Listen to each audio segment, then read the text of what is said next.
Ahora. Muy buenas tardes a todos y bienvenidos al acto de apertura del curso académico 2022-2023 del Colegio Oficial de Graduados e Ingenieros Técnicos Industriales de Sevilla, de Cogitise. Los inicios de curso son tiempo de reflexión, de pensar y de ver hacia dónde vamos y también de dónde venimos. Hace apenas un año estábamos en esta sala inaugurando el curso con las mascarillas puestas y el hacerlo así, con total normalidad, nos parecía algo intangible.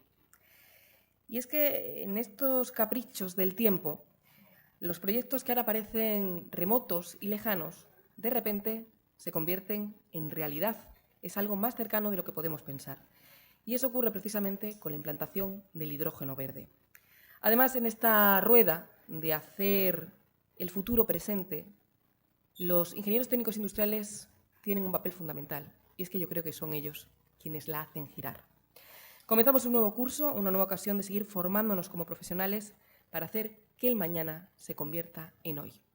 En primer lugar, va a ofrecer la bienvenida a este acto Ana Jáuregui, decana oficial del Colegio de Graduados e Ingenieros Técnicos Industriales de Sevilla y vicepresidenta del Consejo General de Colegios Oficiales de Graduados e Ingenieros Técnicos Industriales de España.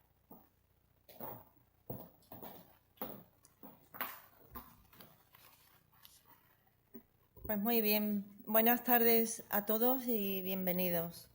Este es, sin lugar a dudas, el año de la recuperación total, ya lo ha dicho Fátima, nuestra periodista, de la tónica de la normalidad. Estamos encantados. Hasta ahora, desde 2020, hemos ido restando restricciones, reconquistando poco a poco la presencialidad, los actos, encuentros y demás eventos sociales que el colegio solía celebrar o a los que también solemos asistir como institución.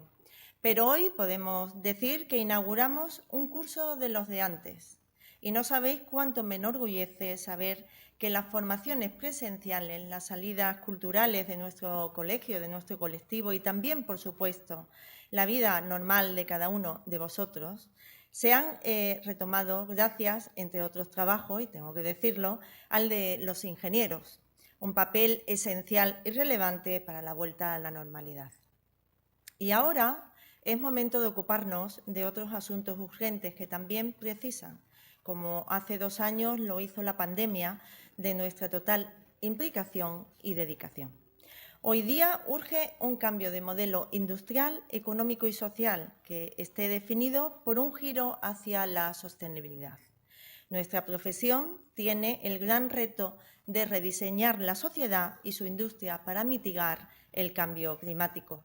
Actualmente, líderes mundiales, como todos conocen, están reunidos en Egipto para abordar los efectos del calentamiento global en la que nos estamos inmersos, en la Conferencia de las Naciones Unidas sobre el Cambio Climático. Además, lo hacen en medio de una crisis energética sin precedentes, marcada por la guerra de Ucrania y con la urgencia de haber contrastado, ya que no son muchos los avances, y también hay que decirlo, conquistados desde la última reunión en Glasgow. Siento decirlo así porque suena algo negativo, pero donde hay una crisis, y esta que tenemos es bien grande, debe de haber muchos o miles de ingenieros. Permitidme que le dé la vuelta al concepto. Somos la solución. La mente pensante, la mano ejecutora, el colectivo esencial que da respuesta a los problemas y que otras muchas veces, y ahí hacemos quizás menos ruido, nos anteponemos a ellos evitándolos. Y para nosotros, como colegio profesional, es un gran orgullo ser la referencia, la casa, el apoyo de ese gran número de ingenieros, en nuestro caso más de 3.300, que trabajan día a día reciclándose, investigando, para que nuestro mundo siga funcionando y lo haga cada vez mejor. Uno de nuestros grandes propósitos es el de mantener a nuestros ingenieros formados, cerca de las nuevas tecnologías y en la vanguardia de la sostenibilidad. Por ello, hoy traemos un tema de última actualidad, una de las grandes alternativas para la reducción del consumo de energías fósiles, el hidrógeno verde. Gas de origen renovable que no genera emisiones de CO2 durante su producción y que contribuye, junto a otras acciones, a la producción de energías limpias y, por ende, a alcanzar los objetivos y estrategias marcados por por la Unión Europea, alineados con el Pacto Verde Europeo y en la senda de la búsqueda de la neutralidad climática para 2050. La ingeniería técnica industrial es y será una profesión clave en esta conquista. Por ello, no nos cansamos de animar tanto a los más jóvenes recién graduados, que hoy tenemos un gran número aquí, lo cual nos complace, como a otros colegiados que llevan ya años en la profesión, a formarse y especializarse en materias emergentes. Hay una gran demanda de profesionales. Hoy se ha puesto de manifiesto en una sesión que hemos tenido con la SER esta mañana en el colegio, para hablar también de hidrógeno con empresarios y personas de la Administración. Se demandan profesionales, no tenemos ingenieros e ingenieras. Por lo tanto, hay una necesidad real de colaboración público-privada en este sector donde los profesionales tenemos mucho que decir. Actualmente en Andalucía se apoyan iniciativas para producir hidrógeno a través de la aceleradora de proyectos. Hay una serie de proyectos singulares, como todos sabéis. Como la iniciativa, me vaya a permitir que ponga algunos ejemplos, la iniciativa sevillana de la mano de Sail H2 en el polígono La Isla de Dos Hermanas, o por ejemplo, la empresa Solaner 2 SL que se encuentra en el puerto de Sevilla y que prevé producir alrededor de 1,2 megavatios de hidrógeno verde, contando con una instalación fotovoltaica de 2,17 megavatios para su alimentación. También os puedo hablar de otro ejemplo, como es la empresa EDP, que construirá una planta de electrolisis de hidrógeno verde en los barrios. En este caso, la producción de este gas se va a destinar principalmente a procesos productivos de grandes compañías industriales ubicadas en la zona de Gibraltar. Este vector energético desplazará el uso de combustibles fósiles y además evitará la emisión de toneladas de CO2. Estos son algunos ejemplos, como sabéis hay muchos más y ahora hablaremos con una persona o nos va a ilustrar que viene de Huelva, de la Cátedra de Hidrógeno de Huelva, donde también hay futuros proyectos muy interesantes que ponen el relieve, por tanto, del potencial estratégico, el capital humano y la buena disposición de la Administración autonómica de la que dispone Andalucía para liderar y ser referente en producción de hidrógeno verde. No obstante, hay que seguir trabajando en esta tecnología, una tecnología innovadora, no porque la tecnología no esté probada, sino porque los costes en la electrólisis son elevados. Hasta ahora se disponen de pequeñas plantas, por lo que hay que dar un salto cualitativo a plantas de mayor envergadura, entre 10 y 20 megavatios, para que realmente esta palanca crezca. Debemos tener en cuenta una cadena de acciones, aprovechando además las horas de sol de nuestra autonomía, que no son pocas. Por lo tanto, hay potencial conocimiento y ganas. Otro aspecto en el que encontramos una gran oportunidad es en que tenemos una de las autonomías mayores de toda España y tenemos un capital humano importante. Por lo tanto, os animo a seguir esta senda. Además de estos costes de producción que cito, tenemos otros retos que superar para implantar esta nueva fuente de energía, como son el transporte y el almacenamiento.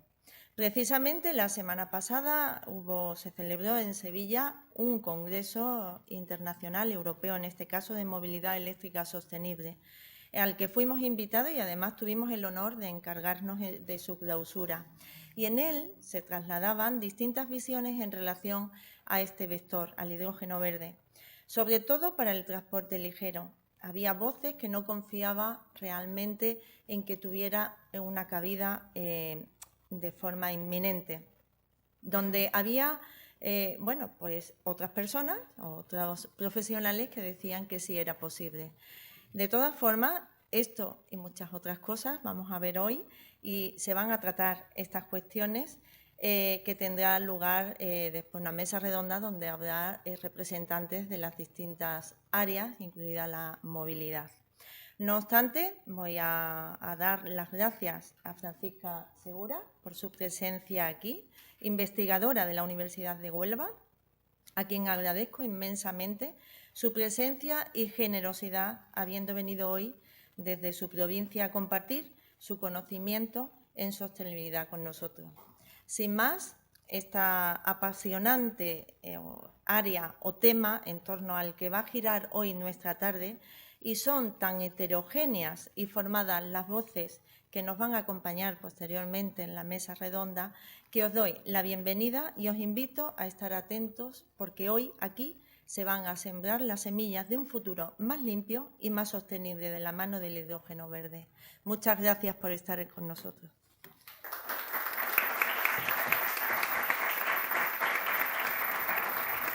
Gracias, Ana. A continuación va a intervenir Carlos León de Mora, director de la Escuela Politécnica Superior de la Universidad de Sevilla.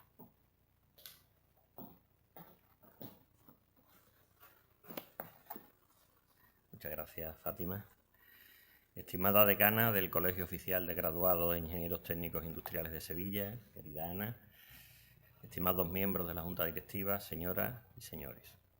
Es para mí una gran satisfacción acudir a la apertura del curso 22-23 de este colegio como director de la Escuela Politécnica Superior de la Universidad de Sevilla, una comunidad académica integrada por cerca de 3.000 estudiantes, 220 profesores y 40 miembros del personal de Administración y Servicios. Quisiera aprovechar esta oportunidad que me brindan para trasladarles unas breves palabras. Como bien saben, la escuela posee una larga historia que se remonta al año 1852 como Escuela Industrial de Sevilla. Durante más de 100 años fue el único centro de referencia para el aprendizaje de ingenieros especialistas en Sevilla. Y durante este periodo hemos formado a más de 8.000 titulados en ingeniería. En esta larga etapa hemos transitado por numerosas sedes, desde la fundacional de la calle Larañe, el antiguo convento de San Pedro de Alcántara, el actual Museo de Bellas Artes, justo aquí enfrente, el ala norte de la Plaza de España, hasta desde el año 48 del siglo pasado, en la actual y querida sede del barrio de Los Remedios. Desde hace más de una década y media, y gracias al esfuerzo continuado de toda la comunidad académica del centro, pilotado por sus sucesivas direcciones, nuestra escuela ha desarrollado un proyecto de evolución y crecimiento, bajo la premisa de consolidar a la Escuela Politécnica Superior como un centro de referencia en la formación de ingenieros e ingenieras con autonomía académica y relevante institucionalmente en el conjunto de la Universidad de Sevilla y de la región. En el marco de este proyecto se han alcanzado importantes logros: una oferta de grado y máster sólida, con 5 titulaciones de grado, 3 dobles grados y 4 másteres, incluyendo dobles títulos internacionales con centros universitarios en Innsbruck y Génova, la certificación de la calidad internacional de nuestros títulos a través de la extensión del sello EURES para todos ellos, o el despliegue de nuestro programa de doctorado, y la potenciación de la investigación. Un proyecto exitoso en el que hay que destacar la demanda actual de nuestros títulos, con un crecimiento sostenido tanto en el número de estudiantes como en la oferta de empleo para nuestros egresados, situados entre las profesiones con más alta empleabilidad y una creciente demanda, como comentaba la decana.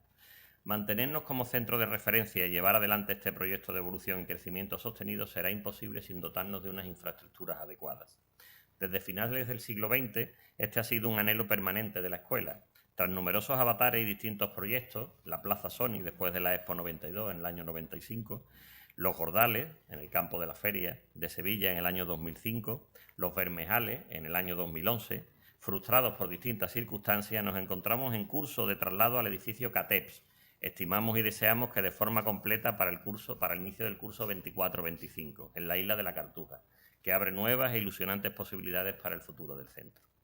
Entre ellas están el posible despliegue de nuevas dobles titulaciones y continuar nuestro proceso de internacionalización, la participación activa en el proyecto de Universidad Europea Uliseus, el incremento en la cantidad y calidad de la investigación realizada, la implantación de nuevas cátedras universidad-empresa.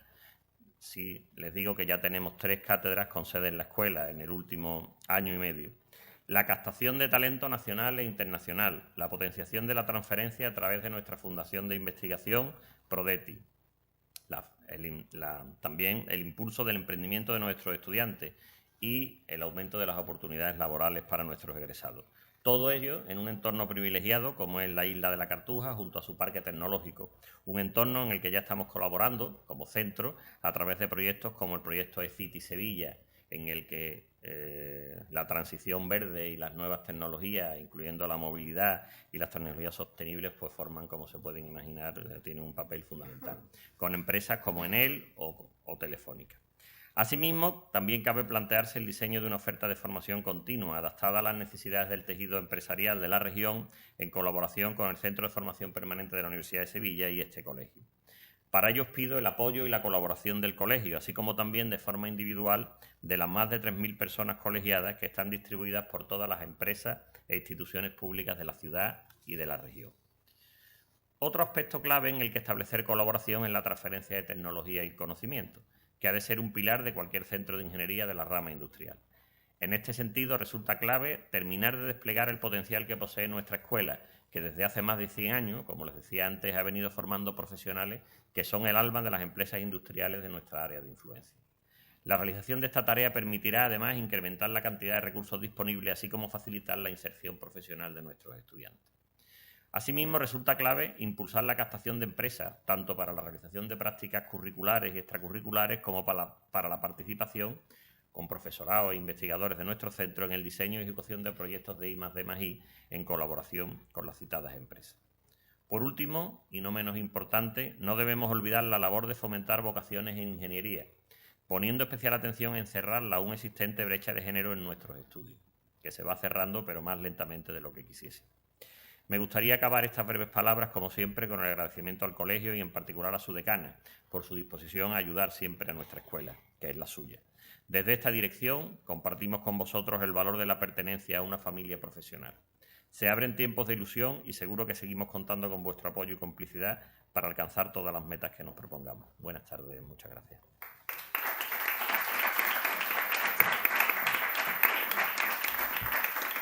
Gracias, Carlos. Entramos ahora de lleno en la lección inaugural con la que damos comienzo al curso 2022-2023 a cargo de la profesora doctora Francisca Segura Manzano.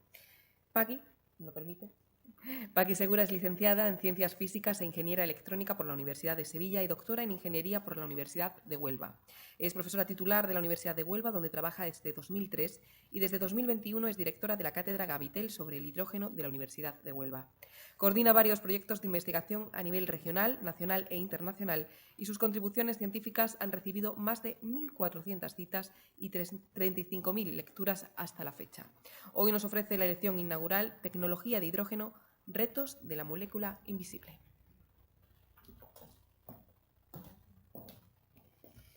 Hola, buenas tardes. Muchísimas gracias por la presentación. Muchísimas gracias a la decana por la invitación, especialmente al Colegio Oficial de Graduados y Graduadas, Ingenieros e Ingenieras Técnicos de Sevilla.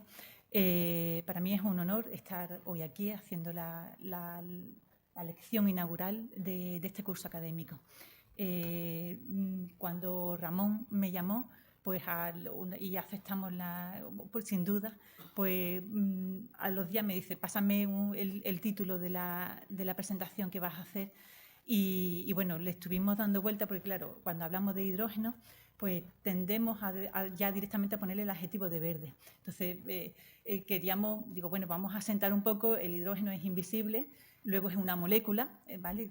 Hablamos de vector energético, pues es una molécula y implica retos actualmente, tanto en la intervención de la decana como del director de la escuela, se han hablado de retos. Entonces, pues hoy, esta tarde, durante mi intervención, vamos a hablar un poquito de la invisibilidad del hidrógeno, de la molécula de hidrógeno y de los retos que implica.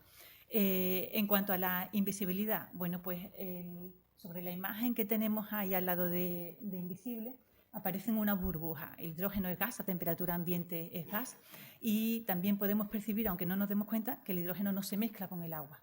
El hidrógeno tiene una facilidad, digamos, de miscibilidad complicada. No se mezcla fácilmente con cualquier cosa, ¿vale?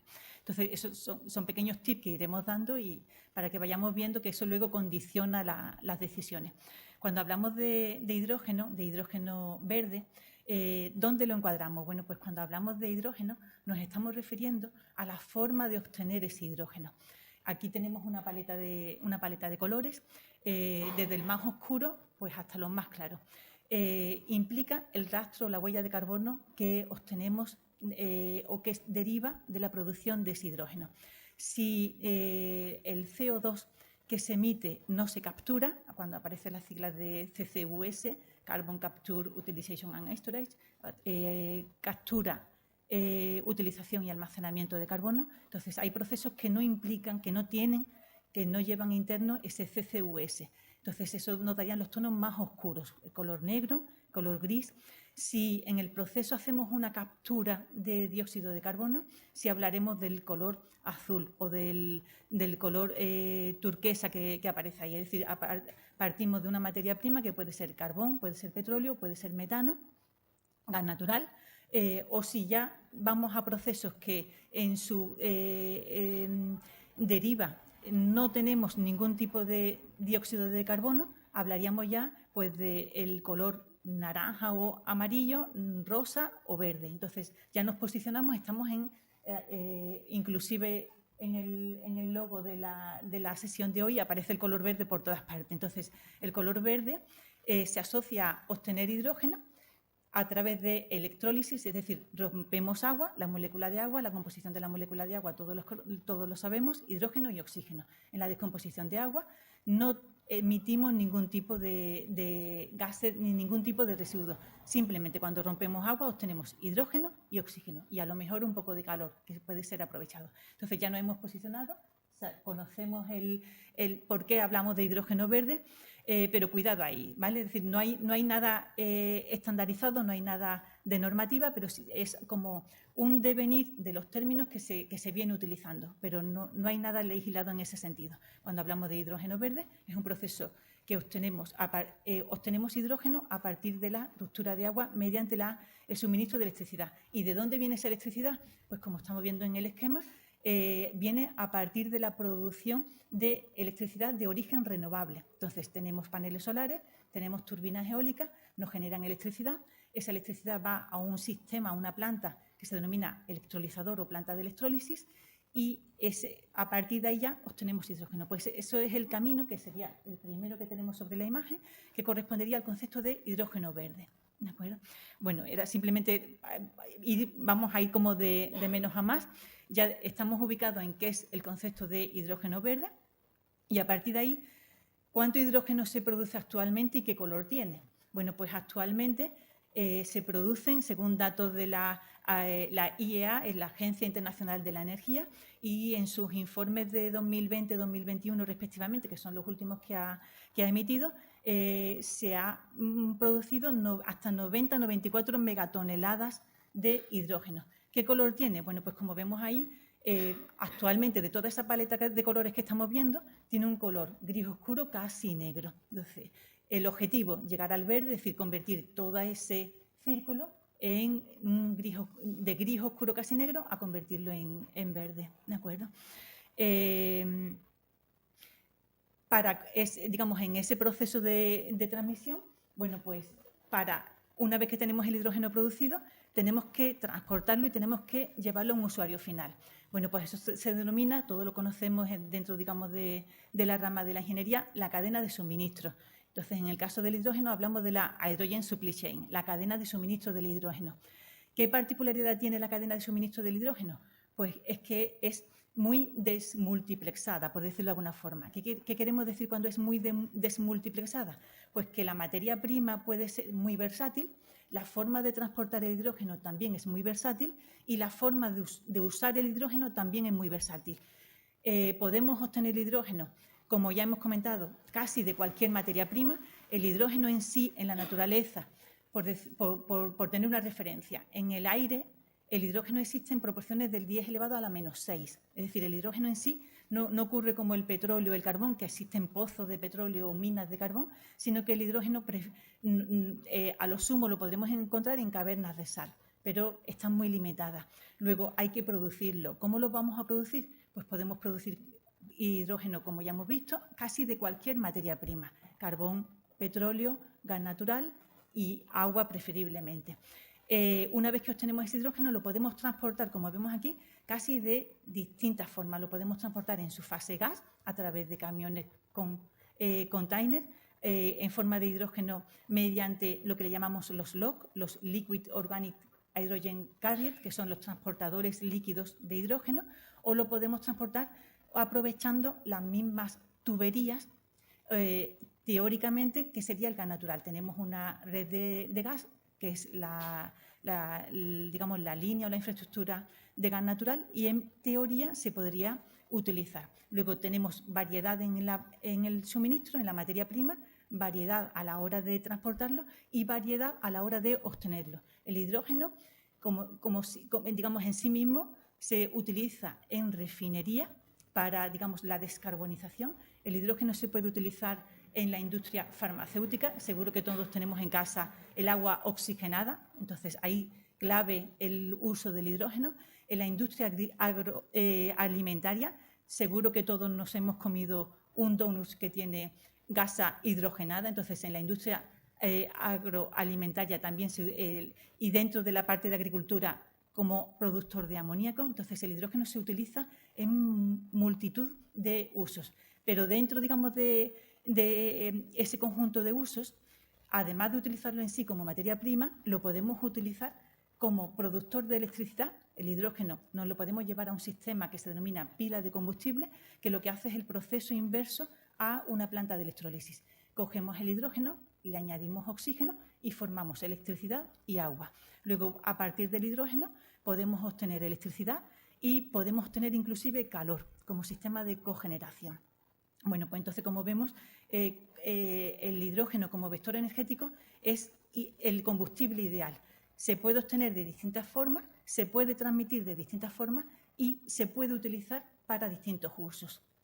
Bueno, pues dicho eso, como si comparamos la hydrogen supply chain, es decir, la cadena de suministro del hidrógeno, con respecto de cadenas de suministro de combustibles convencionales, como puede ser la del petróleo o la del gas natural, podemos ver que digamos, las bondades de la cadena de suministro del hidrógeno en comparación con la cadena de suministro del petróleo o la cadena de suministro del gas natural. La del petróleo es completamente, digamos, unidireccional, y la del gas natural quizás permite un poco más de ramificaciones, pero tampoco llega a tener las bondades que puede tener la cadena de suministro del hidrógeno. Dicho esto, hemos visto cuánto hidrógeno se ha producido, cómo lo podemos transmitir y ahora en qué se utiliza. Bueno, pues aquí tenemos a nivel de porcentaje y con cifras concretas la producción de hidrógeno. Esas 94 megatoneladas que hablábamos antes, pues cómo están repartidas. Decir que pues nosotros cuando empezamos en la Universidad de Huelva a trabajar con la tecnología de hidrógeno, los productores de amoníaco eran los consumidores principales mayoritarios de hidrógeno.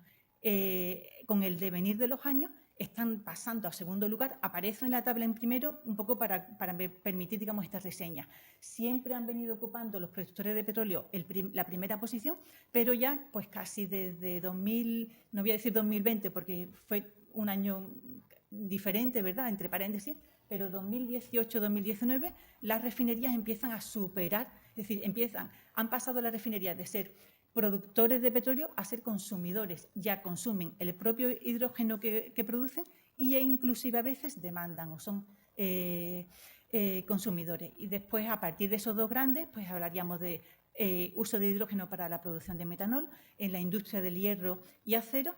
Y después, pues cuando hablamos de movilidad, cuando se ha hablado de la movilidad a partir de hidrógeno, pues estaríamos en casi ese 1% que tenemos ahí, es decir, el cajón desastre, otros transportes, generación de potencia eléctrica, generación de calor, edificios, etcétera, estaríamos ubicados en ese 1%, ¿vale?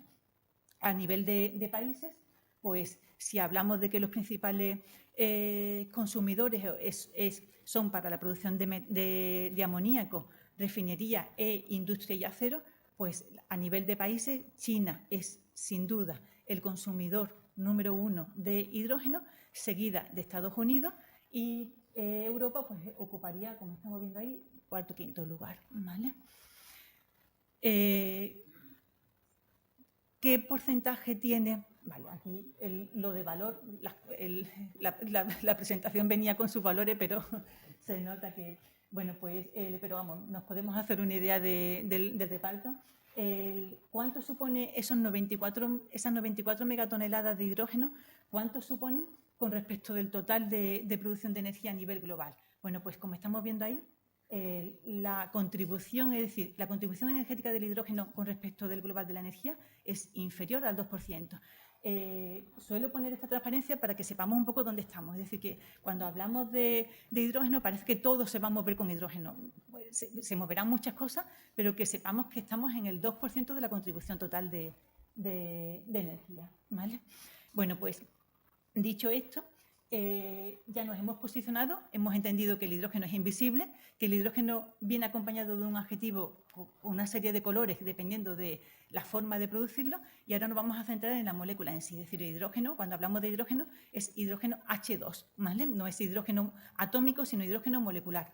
¿Qué posición tiene esa molécula a lo largo de la evolución de la transición energética? Bueno, pues podemos ver el ser humano, la sociedad en sí, ha venido trabajando con distintos combustibles, desde la biomasa al carbón, petróleo y gas natural, renovables e hidrógeno. En cada salto, pues vamos a darle un punto más al concepto de transición 1.0 hasta lo que se denominaba la transición 4.0. ¿Cómo ha sido la molécula que ha utilizado el ser humano a lo largo, digamos, de la historia? Pues como podemos ver, hemos empezado con una molécula como puede ser la composición, no una molécula, sino la composición molecular de la biomasa compleja. Estábamos hablando de un combustible pesado con una densidad considerable y una estructura molecular compleja, formada principalmente por carbono, hidrógeno y oxígeno. De ahí hemos pasado al carbón en sí, ya teníamos una estructura molecular un poquito más sencilla, ¿vale? Y el salto cualitativo cuando hemos migrado al petróleo y gas natural. En esa migración a petróleo y gas natural vemos que son estructuras moleculares bastante más sencillas y ya nos hemos olvidado del oxígeno, ¿vale? Es decir, ya en lo que sería gas natural y petróleo no aparece el oxígeno. Si no aparece el oxígeno, bueno, pues tenemos una cierta ventaja de que a la hora de las emisiones de dióxido de carbono van a ser menos, por decirlo de alguna forma. La clave está en buscar un combustible que al combustionar, valga la redundancia, no nos emita dióxido de carbono. Si no queremos que tener CO2 a la salida, no debemos de tener CO2 a la entrada. La forma de no tener CO2 a la entrada sería buscando una molécula libre de carbono y libre de oxígeno, como puede ser el propio hidrógeno. Observaciones también que podemos hacer sobre la transparencia.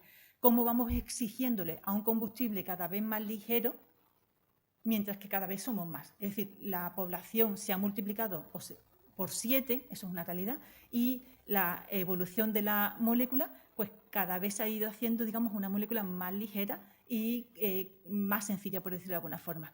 Otra observación, la fase en la que se encuentra, digamos, el combustible. Hemos pasado de un combustible sólido, como puede ser la biomasa, carbón también, petróleo líquido, gas natural es gas. Entonces, cuando hablamos de que, es que el hidrógeno es gas, ya estamos acostumbrados, es decir, como ser humano, estamos acostumbrados a trabajar con combustibles en sus 3 fases. Hemos trabajado a lo largo de nuestra historia con un combustible sólido, hemos trabajado con un combustible líquido y ahora pues parece que estamos preparados para dar el salto al combustible gas. Entonces, de ahí un poco el guiño de estamos listos, ¿no? Estamos listos para el salto o para convertirnos en la sociedad del hidrógeno, por decirlo de alguna forma. Si comparamos el hidrógeno con esos otros combustibles, bueno, pues aquí podemos ver que el hidrógeno tiene un poder energético que es 3 veces el poder energético de gasolina, gasóleo, metano, metanol. Es decir, necesitamos 3 kilos de combustible convencional para obtener la misma cantidad de energía que obtendríamos con hidrógeno en sí, ¿de acuerdo? Riesgos, pues cuando hablamos del hidrógeno, cuidado que puede explotar. Bueno, pues puede explotar si estamos en esos rangos del 4 al 75%. El rango de inflamabilidad, sí es verdad que es el más amplio de todos los que aparecen sobre la tabla. Entonces, como todo, tenemos una serie de ventajas, pero no vamos a llamar las desventajas, sino precauciones que tenemos que tener, ¿de acuerdo? A partir de aquí, bueno, pues vamos a hacer una comparativa a nivel de propiedades físico-químicas, si me permitís, a nivel de densidad volumétrica, poder energético, que ya ha aparecido en la tabla anterior, rango de inflamabilidad, la distancia de extensión, la velocidad de la llama, la temperatura de difusión, la temperatura de ebullición y la temperatura de inversión. Son datos muy técnicos, pero como estamos en el colegio de ingeniero e ingeniera, pues todos estamos familiarizados con esa variable. Bueno, pues a nivel de densidad podemos observar lo que cambia la densidad del hidrógeno cuando pasa de estar gas a estar líquido y estar sólido. ¿Eso para qué nos va a permitir? Nos va a ayudar. Nos va a ayudar para saber el sistema de almacenamiento conveniente según la aplicación. Entonces, podremos hablar de sistema de almacenamiento en gas comprimido o líquido con asterisco. Y digo líquido con asterisco porque si nos vamos a la temperatura de fusión o de ebullición, vemos que tenemos ahí un margen de solo 6 grados. Es decir, la temperatura de fusión son menos 252 grados centígrados, a esa temperatura pasamos del sólido a líquido, y la temperatura de ebullición, es decir, el hidrógeno pasa a gas, a menos 259 grados centígrados. De ahí que al principio, cuando ha aparecido la imagen de la burbujita de hidrógeno, a temperatura ambiente el hidrógeno es gas. Eso lo añadimos con la temperatura de inversión. ¿Qué significa la temperatura de inversión? La temperatura de inversión es la temperatura a partir de la cual, asumimos o todos creemos que un gas por expansión se enfría. Eso es lo lógico. Pero un gas por expansión se enfría si estamos por debajo de su temperatura de inversión. Si estamos por encima de su temperatura de inversión, se invierten, como valga. Entonces, ¿qué ocurre con el hidrógeno? Pues que al contrario de lo que puede ocurrir con el oxígeno y el nitrógeno, la temperatura de inversión del hidrógeno está muy por debajo de la temperatura ambiente. Luego, a temperatura ambiente, el hidrógeno por expansión se calienta. No se enfría, sino que se calienta. Luego, eso es otro tip a tener en cuenta, otro indicador a tener en cuenta, ¿vale? Bueno, pues solo comentar, la temperatura de extinción es la temperatura mínima. Imaginamos una válvula en un sistema, digamos, de producción. Tenemos una pipeline, una tubería, y tenemos una válvula. El grado, digamos, de cerramiento de la válvula, pues tiene que ser un poquito más exigente con el hidrógeno que como, por ejemplo, puede ocurrir con la gasolina.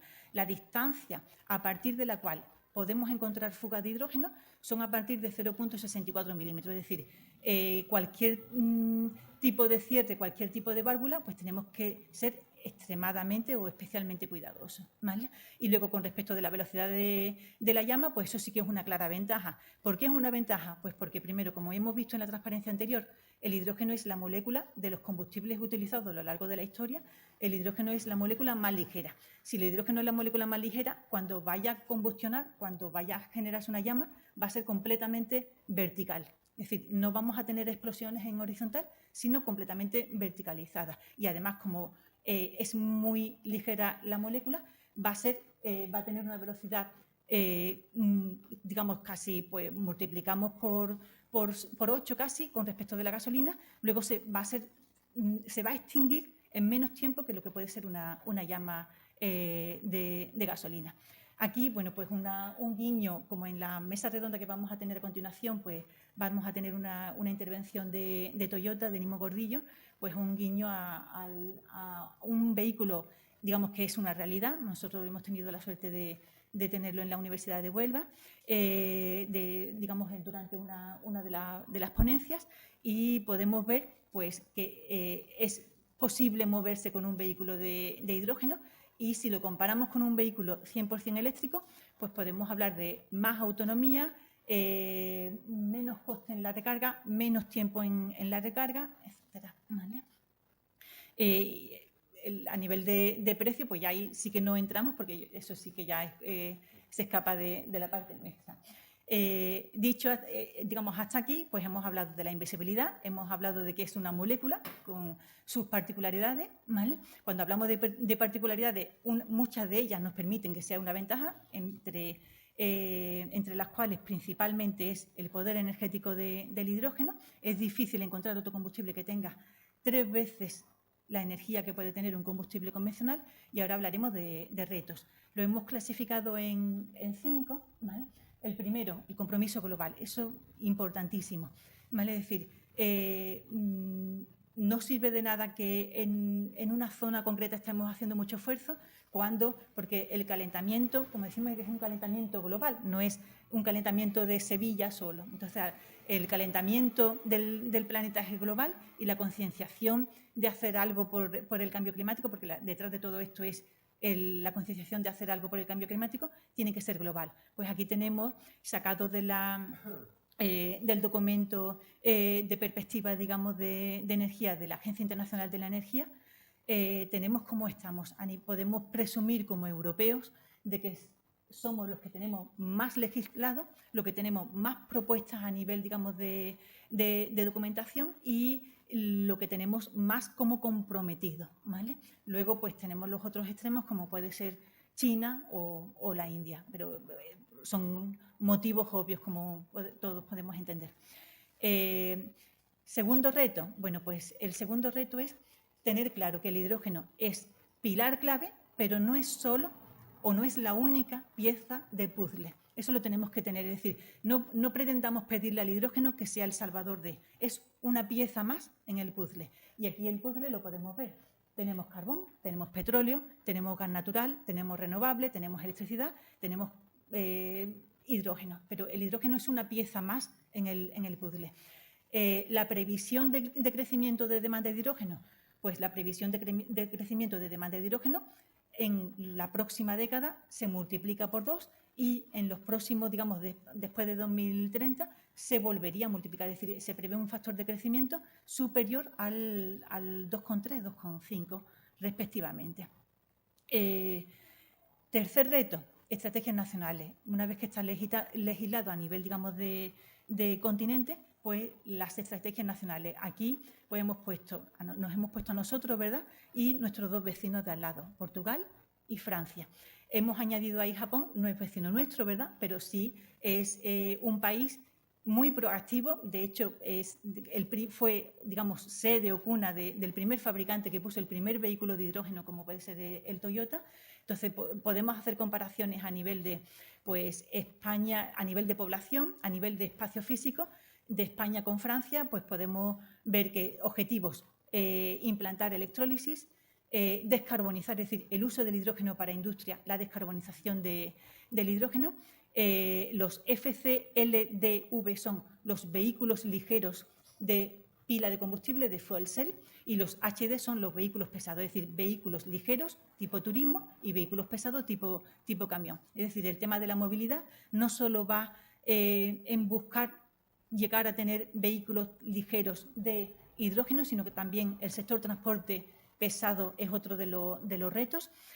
Los autobuses igual, y las HRS, que son las Hydrogen Refueling Station, que son las hidrogeneras o las hidrolineras. Entonces, las estaciones de repostaje de hidrógeno, pues podemos ver que el compromiso para no mañana, pero 2030, si no es mañana, es casi pasado mañana, pues es llegar a tener 150 a nivel nacional, ¿vale? Podemos compararnos con Portugal. Portugal tiene una extensión mucho menor y una población mucho menor, y Portugal se ha puesto a nivel de estaciones de repostaje, se ha puesto pues prácticamente las mismas metas que España a nivel digamos de ambición. Y si nos vamos pues a Japón, pues podemos ver pues 800.000 vehículos de pila de combustible, 1.200 autobuses y 10.000 carretillas, que eso en la hoja de ruta de España no se habla de lo que se llaman las carretillas, pero en otros países como puede ser Japón o Alemania sí es un mercado muy avanzado el uso en maquinaria industrial, como por decirlo de alguna forma. Grado de desarrollo, bueno, pues hemos hablado. Primer reto, compromiso global.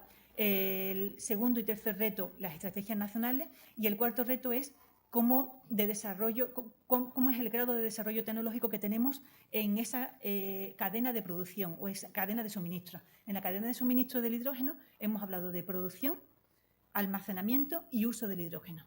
¿Cuál es el grado de desarrollo, el TRL, desarrollado para cada etapa? Bueno, pues sobre la gráfica tenemos en el primer bloque el grado de desarrollo, el TRL, para lo que serían los sistemas de producción de hidrógeno. En la etapa central sería producción de hidrógeno sintético, que se quedaría pues, en la propia productores de metanol o en las propias productores de amoníaco o en las propias refinerías, y en el almacenamiento y distribución. Eso sería producción, almacenamiento y distribución. Y en esta siguiente transparencia tenemos el uso del hidrógeno. ¿Qué grado de TRL tenemos ya como usuario final? El grado de TRL a nivel de industria, a nivel de transporte, a nivel de edificios y a nivel de generación. Como podemos ver, bueno, pues si hacemos una media de los TRL, de lo que sería esta transparencia, que es la que hemos visto de producción, almacenamiento y uso del hidrógeno, pues la media de TRL vemos que se va hacia arriba, es decir, tenemos un TRL mayor en lo que serían los desarrollos de uso final que un TRL en lo que sería la producción. Eso implica un riesgo, que la balanza demanda-oferta-demanda empiece a tambalearse. De ahí un poco la pregunta eterna que se hace con el hidrógeno, que hacemos con el hidrógeno, sobre todo en movilidad. ¿Qué fue antes? ¿El huevo o la gallina? El chicken egg problem o dilema. Entonces, el problema o el dilema del huevo o la gallina se afrontará cuando, según dicen los expertos, los informes técnicos, que el problema no es decir primero el huevo, no primero el coche o primero la estación de repostaje, sino ambas a la vez, abordar ambos retos a la vez, de forma que esa balanza o ese equilibrio esté garantizado, esté conseguido. El quinto y último reto, y ya casi estoy terminando la intervención, pues sería la sociedad. ¿Vale? Es decir, hemos hablado de estrategias nacionales, desarrollo, nivel de TRL, pero súper importante la sociedad, es decir, educación, formación y empleo. Cuando hablamos de educación a nivel social, entonces existen una serie de pasos bien definidos, que sería, primero, revelar la necesidad del hidrógeno, es decir, justificar por qué el hidrógeno, qué nos va a aportar a mí como ser humano, como ciudadana de a pie, qué me va a aportar el hidrógeno. Pues revelar que el hidrógeno como vector energético es una forma de obtener nuestras necesidades básicas. En esta escala de prioridades o de necesidades que tiene el ser humano, desde la fisiológica hasta, digamos, un poco la menos tangible, pues decir que el hidrógeno nos va a permitir obtener esas necesidades básicas que están en la base de la pirámide. A continuación, pues diseñar soluciones ad hoc. Ahora estamos arrancando, como hemos visto, entonces hay que diseñar como ingeniero o ingeniera, hay que diseñar soluciones a cliente, no una solución que valga para todos. Estructurar los argumentos según las perspectivas o lo que se denomina el método Soncas, que es un método francés. Es decir, seguridad, justificar que esto le va a aportar seguridad, le va a aportar orgullo, le va a aportar novedad, confort, dinero, que la traducción al francés de Jarjan, y simpatía. Es decir, esos 5 o 6 puntos que recogen el concepto de método Soncas. Y por último, el soporte post-toma de decisión. Si yo me compro un vehículo, si yo opto por hacer un proyecto de hidrógeno, cuando ya termine el proyecto, ¿a quién puedo atender? Es decir, ¿a qué ingeniero o ingeniera me va a responder, me va a resolver? Es decir, súper importante para poder hacer que una tecnología entre en sociedad, que el cliente, en definitiva, esté respaldado, que sepa que tiene un punto al que recurrir, o a alguien, una persona a la que recurrir para que le resuelva las dudas, la multitud de dudas que salen post proyecto o post toma de decisión. ¿Vale? Bueno, segundo, formación. Si os fijáis, la educación la hemos centrado más desde el punto de vista social, y formación. Aquí, pues en el Colegio de Ingenieros, teniendo el director de la escuela y profesores de la Universidad de Huelva, pues los estudiantes, creo que en esto coincidimos todos, los y las estudiantes de hoy son los ciudadanos del mañana. Entonces, la única forma de llegar, estamos hablando de 2030, 2050 ha parecido también, entonces en ese 2030 o ese 2050, el cliente principal va a ser el estudiante o la estudiante chica que está hoy en un instituto. Entonces, ese va a ser el cliente de mañana. El que va a comprar en 2030 va a ser el chico o la chica que está en un instituto en el día de hoy. La forma de llegar a esos estudiantes, a través de los profesores. Entonces, buscando el símil, igual que el hidrógeno es un vector energético, podremos hablar o podremos decir que los profesores, es decir, ese profesorado, esa masa de profesorado de primaria, de secundaria, de universidad, pueden actuar como vector de transferencia tecnológica. Y, sin duda, el never stop learning, es decir, nunca podemos dejar de aprender, ¿vale? Sobre todo en esta. Y ya, bueno, pues para terminar, una breve reseña a nivel de empleo, decir que las energías renovables, el cómputo de trabajos empleados en concreto en la tecnología de hidrógeno no está diferenciado de otros, sino que se mete dentro del volumen de las energías renovables, pero el grueso de las energías renovables, es decir, que se ha alcanzado en 2021 el pico, es decir, es una trayectoria completamente ascendente. La empleabilidad en el sector de las energías renovables va creciendo, desde que se tiene toma de datos, y en 2021 hemos llegado a superar los 12 millones de empleos, ¿vale? ¿Dónde estaría la tecnología de hidrógeno? Bueno, pues la tecnología de hidrógeno estaría en ese botoncillo azul que entraría, digamos, diferente de lo que sería la solar, la bioenergía, la hidráulica, eólica y la solar térmica. En base, digamos, al reto de la empleabilidad, creo que también tanto la decana como el director de la escuela ha hecho el guiño del bajo número de mujeres que somos en las áreas de ingeniería. Entonces, pues, esto se traduce aquí. En el informe de IRENA, de la Agencia Internacional de la Energía Renovable, IRENA, pues siendo con datos muy, muy optimistas, comentan que en concreto en la parte de STEAM, es decir, Science, Technology and Mathematics, pues llegamos a ser el 28%. Los datos reales, digamos, esto es a partir de informes siendo muy, muy optimistas, pero los datos reales nos bajan por debajo del 20%. Entonces, aquí, clave, la falta de antecedentes STEAM, la falta de la toma de conciencia como oportunidad laboral, es decir, como mujer, decir que es no hablar de, no me gusta la palabra discriminación, pero sí de decir que es una oportunidad laboral. Y ya por último, pues la falta de medidas para atraer y retener el talento en sí. A modo, digamos, de conclusión o de resumen, pues decir que hemos hablado de la invisibilidad, pues tenemos que, como reto, tenemos que pasar del gris oscuro casi negro al verde. Como molécula hemos justificado que estamos listos para esa transición al hidrógeno, estamos H2 ready y finalmente pues alcanzar el compromiso global, el equilibrio de los desarrollos tecnológicos, es decir, ese equilibrio de los TRL que hemos visto, es clave para que no se nos vaya la balanza hacia un lado y como profesora como profesora que soy, pues importante, educación, formación y empleo. Con esto termino mi intervención. Muchísimas gracias.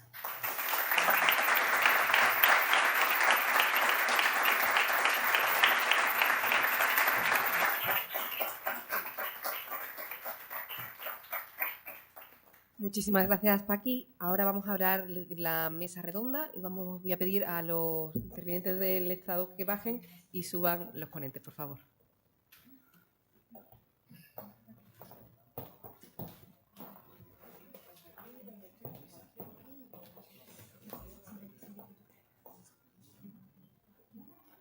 Donde queráis. La mesa de detrás lo puedes dejar.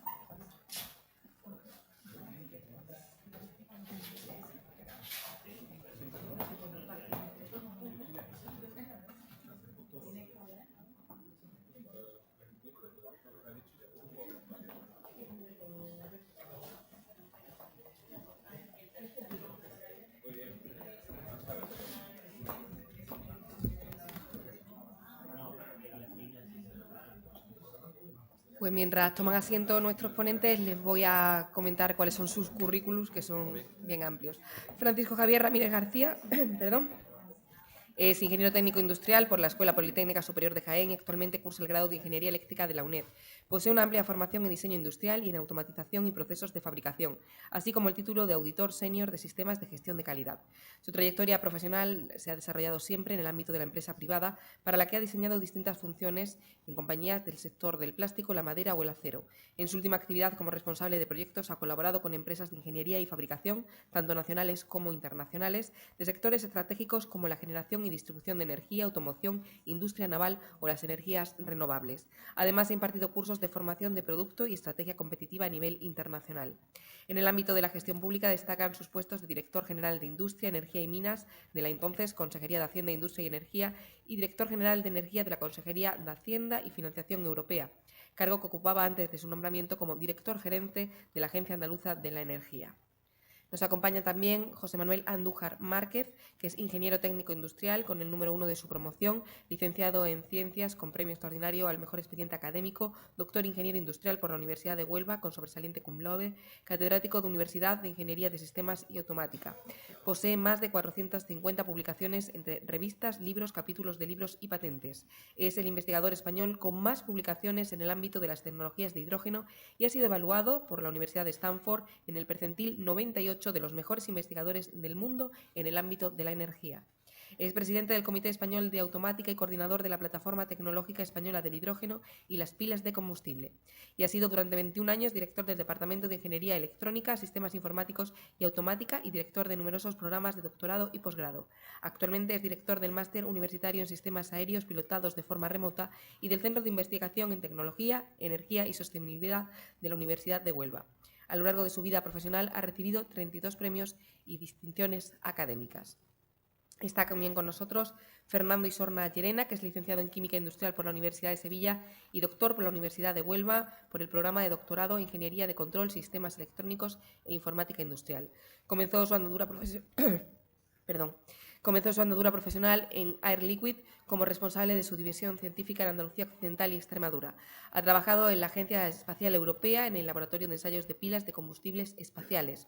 Desde hace 30 años trabaja en el Instituto Nacional de Técnica Aeroespacial como jefe del Laboratorio de Energía en las instalaciones del Arenosillo, en Huelva, donde se construye la primera planta de producción de hidrógeno renovable de España y la segunda del mundo.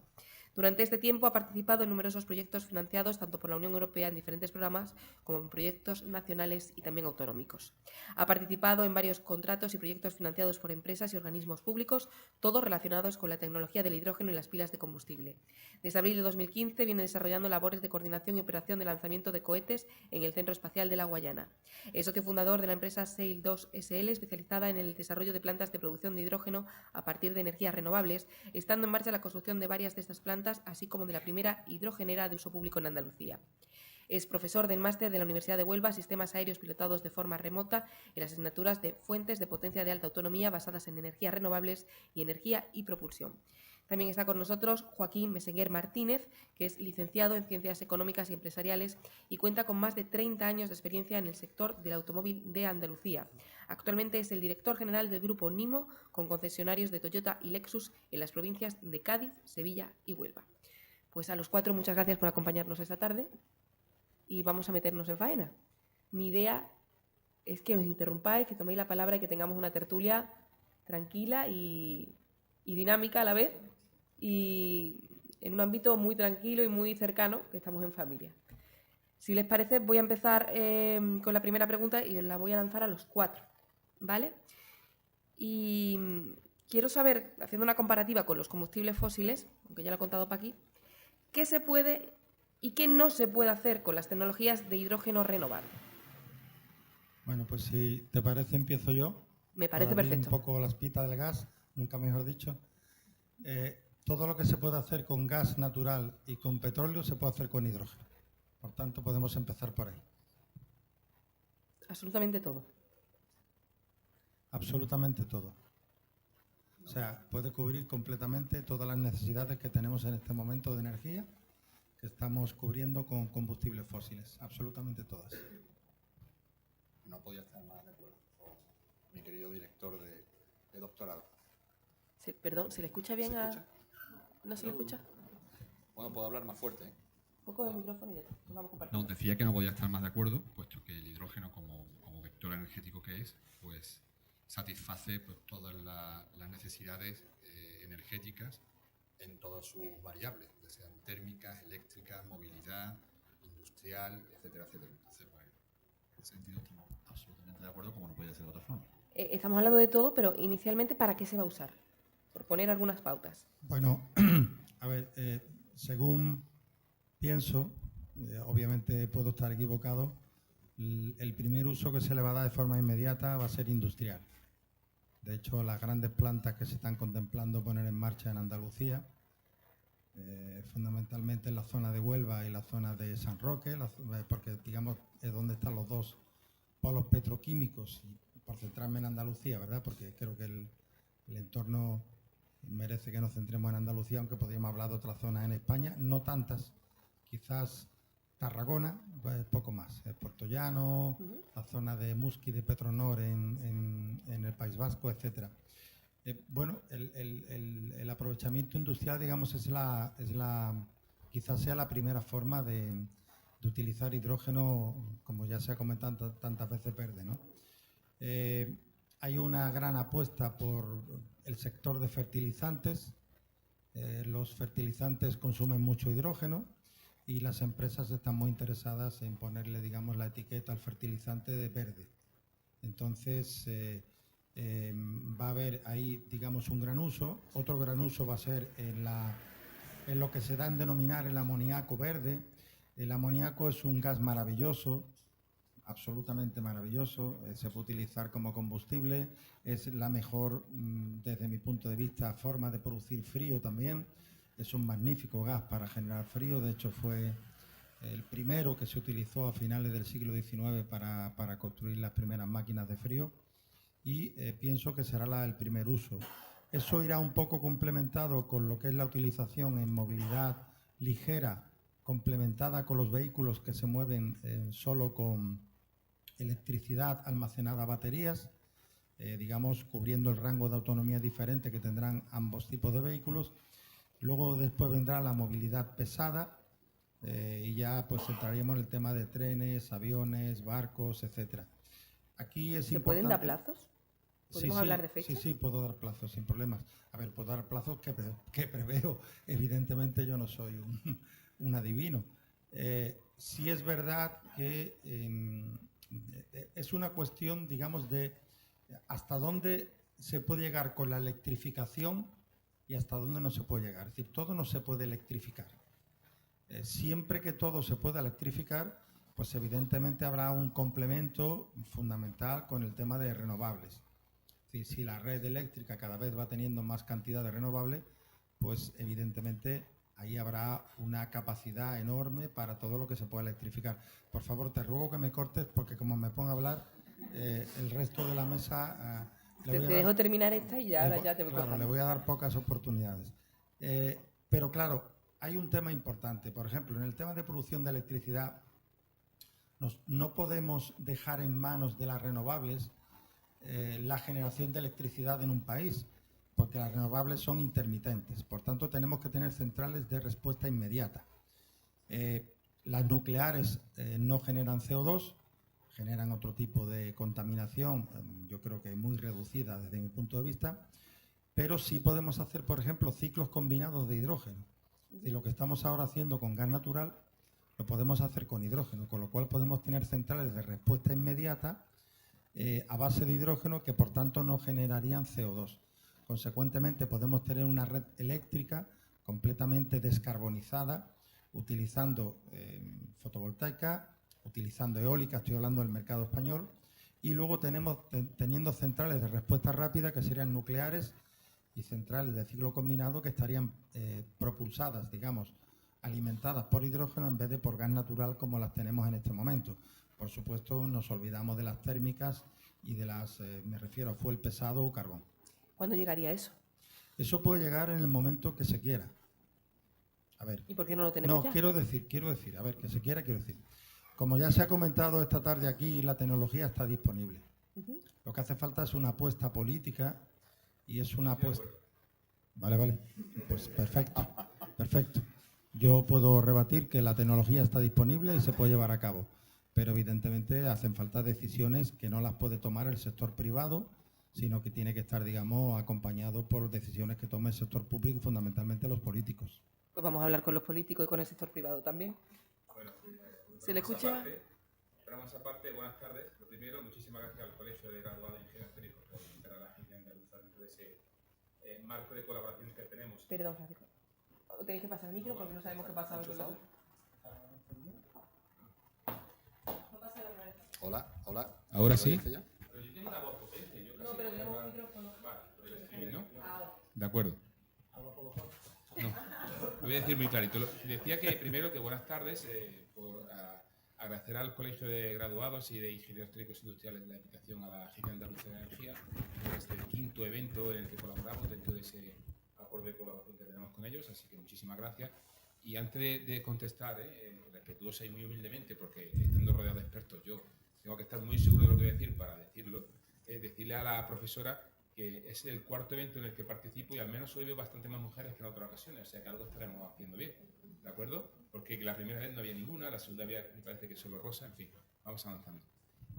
Yo decía lo de que la tecnología está preparada, yo discrepo, yo creo que hay un desarrollo, precisamente, que es el que está propiciando que hasta que alcancemos ese nivel tecnológico suficiente como para poder poner en marcha todas esas medidas, se va a generar un tejido industrial paralelo muy interesante, pero creo que la tecnología aún no ha llegado, porque si hubiera llegado estaría funcionando con política o sin política, porque los políticos lo que tenemos que hacer es no estorbar, ¿de acuerdo? Ahora bien, voluntad política la hay, y en Andalucía No, la hay. no sabía que eras político, entonces no Bueno, lo pero digo. muy poquito. Muy poquito. Lo siento. Pero muy poquito y muy técnico. Y muy natural y además y muy sensato. O sea, que lo que está bien y lo que está mal está mal. Al final, todos los que estamos al frente de una administración tenemos que tener un perfil político, pero soy eminentemente técnico. Pero lo que quiero decir es que tecnológicamente queda un desarrollo, que es todos los proyectos que se me están presentando continuamente, ¿vale? Desde el productor al off-taker, ¿no? Y ahora, voluntad política, yo creo que la hay. Yo creo que ya nadie niega el cambio climático, salvo un grupito muy reducido, ¿de acuerdo? Tienen derecho a hacerlo también, como yo he derecho a pensar que existe un calentamiento global.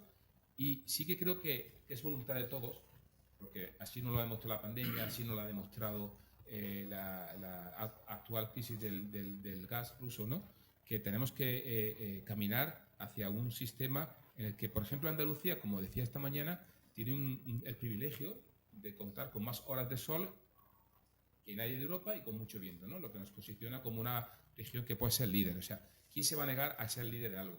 Y no hablo de colores, hablo de que en general nadie se opone a que si el hidrógeno viene y está lo suficientemente desarrollado como para ponerlo en marcha, se van a poner todos los mecanismos para ponerlo en marcha. La administración, como decía, lo que tiene que hacer es no estorbar. Pero eso no quiere decir que no lo vea bien, sino que los trámites administrativos, la verdad, son muy tediosos. Pero para esta tecnología y para cualquier otra. Y en cuanto a los plazos, por eso he esperado la pregunta y ya finalizo, a ver si, porque al final no se ha mojado usted con los plazos, no ha dicho ningún plazo. Yo creo que estamos en un ambiente, estamos en un escenario tan cambiante que hablar de plazos es casi imposible, porque vienen acelerando, desde Europa vienen acelerando. En el rato que llevo aquí, me estaba sentado de leer una noticia de que la Unión Europea va a aprobar que todas las instalaciones de autoconsumo de hasta, creo que 500 kilovatios, si la administración tarda más de un mes en resolverlo, se pueda dar de alta automáticamente. Eso era impensable hace un año. Eso era impensable. Entonces, hablar de plazos puede estar muy bien, pero yo creo que la actual situación nos ha demostrado que puede haber cualquier coyuntura que venga a cambiar las reglas de juego actual y que ese plazo se vea acelerado, lo cual vendría a ayudarnos a llegar antes a ese fin que es el de la descarbonización y la lucha contra el cambio climático. Perdón, está Fernando diciendo por que sí con la cabeza. ¿Puedo intervenir por alusiones? Sí. A ver, nosotros, imagino que en otros centros de investigación en España y en Andalucía, tenemos electrolizadores de las dos tecnologías que hay en este momento comerciales más avanzadas, que son la tecnología PEM y la tecnología alcalina. Esos electrolizadores, que son de unos pocos de kilovatios, porque los utilizamos para investigar, son exactamente iguales, tecnológicamente hablando, que los de megavatios. La única diferencia es que mientras que uno vale 50.000 euros, los otros valen 5 millones de euros. Evidentemente, ningún empresario o ninguna empresaria, o casi ningún empresario o casi ninguna empresaria, pues va a hacer, digamos, esa inversión si no tiene detrás, digamos, un apoyo de ninguna administración pública. Exactamente lo mismo ocurre con las hidrogeneras. Yo he recorrido Alemania y Holanda conduciendo coches de hidrógeno. Eso en España no se puede hacer. Por tanto, que nadie me diga que estamos hablando de algo que no es posible. Si es posible en Alemania, si es posible en Holanda, es posible en España. ¿Cuál es la diferencia? Pues, nuevamente, y lo siento, el apoyo político. Es decir, en Alemania, en Suiza, en Holanda, la administración pública ha creado flotas cautivas con apoyo explícito a taxistas, a empresas de alquiler de vehículos, etcétera, etcétera, para que pueda haber hidrogeneras que hasta en tanto el gran público compre coches de hidrógeno, pues sean rentables económicamente hablando, con una gran cantidad de ayudas. Bien es verdad, que un poco lo ha apuntado mi compañera Francisca Segura, que el hidrógeno que se está consumiendo en Europa no es hidrógeno verde. Es más, tenemos una oportunidad enorme, es decir, podemos ser los vendedores de hidrógeno verde para toda Europa. Es decir, el negocio que puede hacer Andalucía con el hidrógeno verde puede ser simplemente increíble. Es decir, yo he utilizado muchas veces una expresión que quizás no es muy apropiada, por las connotaciones políticas o peyorativas que puede tener, pero Andalucía puede ser el Golfo Pérsico del hidrógeno, absolutamente. Es decir, podemos convertirnos en productores netos de hidrógeno y generar una economía increíble, porque ninguna zona de Europa tiene la capacidad que tiene Andalucía para generar hidrógeno verde. Además, tenemos una enorme y muy importante red de gasoductos y tenemos 2 puertos muy importantes, uno en Algeciras y otro en Huelva, que están preparados para suministrar, para transportar hidrógeno licuado al resto de Europa. Por tanto, mi opinión al respecto es evidentemente disidente con la que tú manifiestas, y hablémonos de tú, por favor. Pero bueno, eso es bueno, yo creo que es lo importante de una mesa de debate. Vale, ¿funciona esto ahora? ¿Lo de toqueteo? No. ¿Sí? Pues si no le funciona, entro yo mientras. Entra, un momento. No. Vamos Voy a intentar aunar. No, es que No, te voy a no dar te paso. bajes. Mira, voy a intentar enlazar las 2 aseveraciones que ha dado tanto José Manuel como Javier y le voy a dar pie a mi querido amigo Joaquín. La tecnología está preparada, la tecnología está más allá de preparada. O sea, la electrolisis es un invento de 1800. Yo creo que ya hemos tenido tiempo, y desde hace, yo que sé, como 150 años es un viejo conocido en la industria. O sea, se produce hidrógeno por electrolisis desde hace un montón de años, tanto como 100 y pico de años. José Manuel ha utilizado un término que habla de políticos, entonces a lo mejor eso ha dañado alguna sensibilidad, y que la Administración no apuesta por el desarrollo del hidrógeno. Yo estoy en parte de acuerdo, porque soy un sufridor del hidrógeno desde hace 30 años, 33, si cuento los años de Erliki, pero he de decir también que algo está cambiando. Algo está cambiando, y sobre todo está cambiando muy rápidamente, pues de hace un par de años hacia acá. Hemos tenido una pandemia, hemos tenido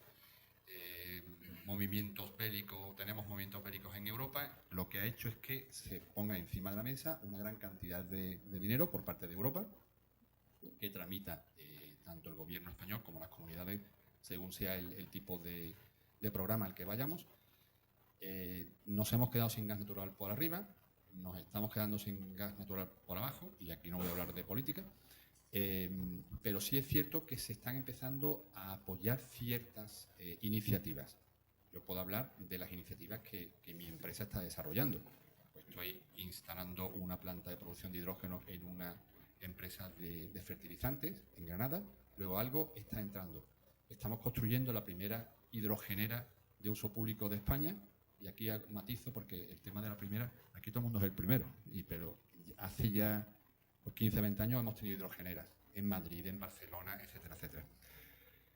Y la tecnología de vehículos de hidrógeno y pila de combustible está más allá de preparada. Más allá de preparada, puesto que he tenido también la oportunidad de conducir varios Toyota Mirai, y Toyota está absolutamente, Toyota y otras marcas, desarrollando sus productos. ¿Por qué mi amigo Joaquín no venden más Toyota? Porque no tienen hidrogenera. ¿Por qué no hay más hidrogenera? Porque no hay Toyota. Bueno, pues este círculo vicioso, vamos a hacer que sea un círculo virtuoso, y en parte es gracias, no le voy a llamar ni administración ni político, sino en esos fondos que se han puesto para la reconstrucción de Europa después de la pandemia, y que están empezando a llegar con cuentagotas. Y ahora le toca la pullita a mi amigo Javier. Es cierto que tenemos una lacra con el tema de permisos administrativos. Es cierto, por otra parte, voy a dar una de cal y otra de arena, que al menos la Junta de Andalucía pues, ha puesto en marcha un mecanismo, que es la unidad aceleradora de proyectos, que está facilitando en parte pues, el que esos permisos para poder construir pues, una hidrogenera o para poner una planta de producción de hidrógeno en una industria se vayan reduciendo. Pero todavía estamos sufriendo pues, unos plazos, sobre todo por parte del medio ambiente, muy, muy extensos. Es decir, yo voy a poner un electrolizador en una industria, yo no puedo estar 18 meses o 24 meses pendiente del medio ambiente. O sea, allí no hay abutardas. Y el que esté dedicado al tema de fotovoltaica sabe de lo que hablo.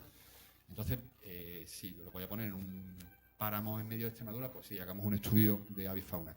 Pero si es en una industria, no podemos estar haciendo el mismo estudio ambiental en una industria que en un parque natural.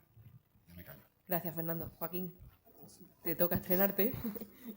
Bueno, Sí, se te escucha perfectamente. daros las gracias por invitarnos, ¿no? Y disculparme, porque en este foro yo soy economista, lo intento llevar con dignidad, pero soy economista, ¿qué le vamos a hacer?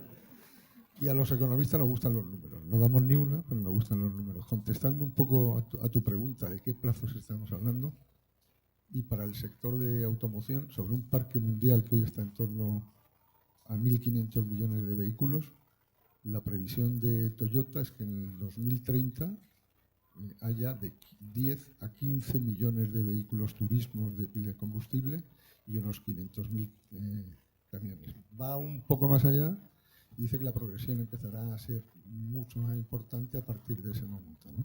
Es decir, posiblemente estaremos buscando soluciones y será una cosa bastante normalizada en torno al 35. ¿Qué ventajas e inconvenientes tiene un coche de hidrógeno con respecto a otro vehículo que está movido por batería? Bueno, eléctrica? antes lo ha contado perfectamente Paqui, ¿no? Es decir, el único inconveniente es que no hay hidrogeneras. Entonces es un poquito más difícil. Fernando. Sí. Bueno, va a haber aquí alguna, ¿no? Pero así es mucho más difícil, no lo que comentabas antes, ¿no? En muchos países los hay. En Japón el año pasado había como 160. Japón es el 60% de la península ibérica y 2/3 es monte, con lo cual más o menos en Andalucía hay 160. Pero es que quieren tener 800, no sé cuánto. Está un poco loco esta gente, ¿no? Pero da ahí un poco la idea de apostar por algo. Y ahí no solo son los organismos públicos, las marcas japonesas se han vinculado profundamente en el tema, ¿no? Porque son inversiones que tienen muy difícil retorno, ¿no? Es decir, poner una hidrogenera tiene como te pongas a hacer un poco el cálculo del ROI, pues no la pones, ¿no? Falta quizás un poco de conciencia social sobre los beneficios del hidrógeno. ¿Es conocido por el consumidor de a pie, por el ciudadano de a pie? Bueno, No, a ti, Joaquín. ¿Quiere que No, conteste usted? yo creo que no. Es decir, a la hora de comprarse un coche, en España, aquí, hoy en Sevilla, ¿alguien se plantea comprárselo de hidrógeno? Es que en España ahora mismo hay 2 coches que se pueden comprar. Uno, el mejor, que es el nuestro, que es el Toyota Mirai, y efectivamente hay un coreano que viene siempre por detrás, no, fuera de broma, el Hyundai Nexo es otra opción. Pero es que hay 2 coches. O sea, es que no habrá oferta de coches y volvemos, tú decías, el huevo, la gallina, la pescadilla que se muerde, pero un poco es eso, ¿no? Es decir, los fabricantes tienen las tecnologías, porque hablamos mucho en Toyota del lanzamiento del camino a través del Prius en el 97, pero es que en el 96 Toyota fabricó y puso en funcionamiento un año antes un coche con pila de combustible de hidrógeno, ¿no?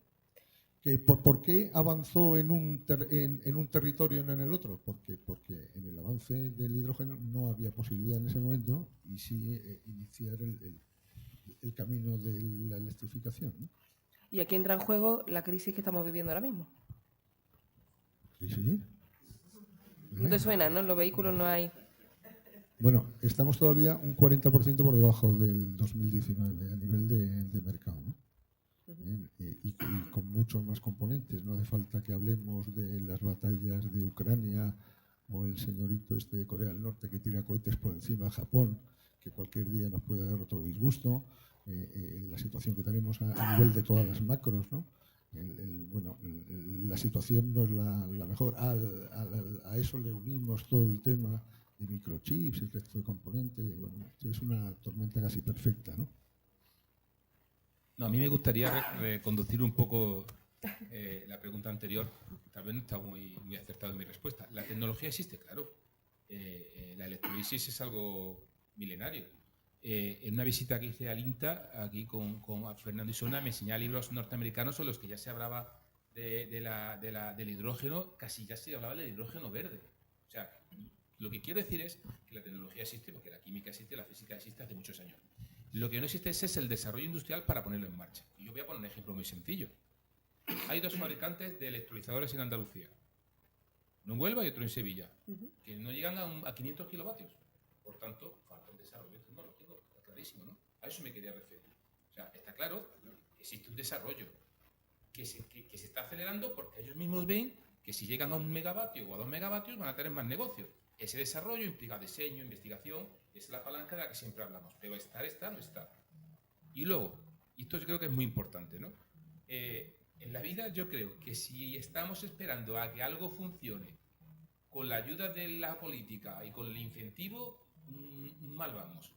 Las cosas tienen que funcionar por sí solas y la administración tiene que no estorbar, facilitar que lleguen tecnologías, proyectos, y quizá los incentivos sí deban venir a paliar al comienzo esa diferencia económica que hay, que no es compensable, salvo que sea con ayudas públicas, entre lo que cuesta hoy por hoy 1 kilo de hidrógeno verde o lo que cuesta 1 kilo de hidrógeno gris. Si queremos realmente apostar por él, tenemos que compensarlo económicamente. Yo creo que ahí estamos todos de acuerdo.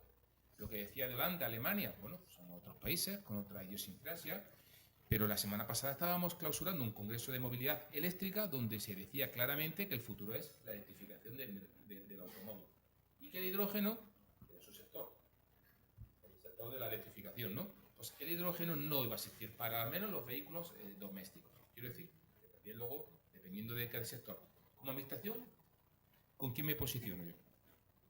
Con los vehículos de hidrógeno, con los vehículos eléctricos, con ambos, apoyo a ambos. Yo creo que la opción es apoyar todas las tecnologías, ¿no?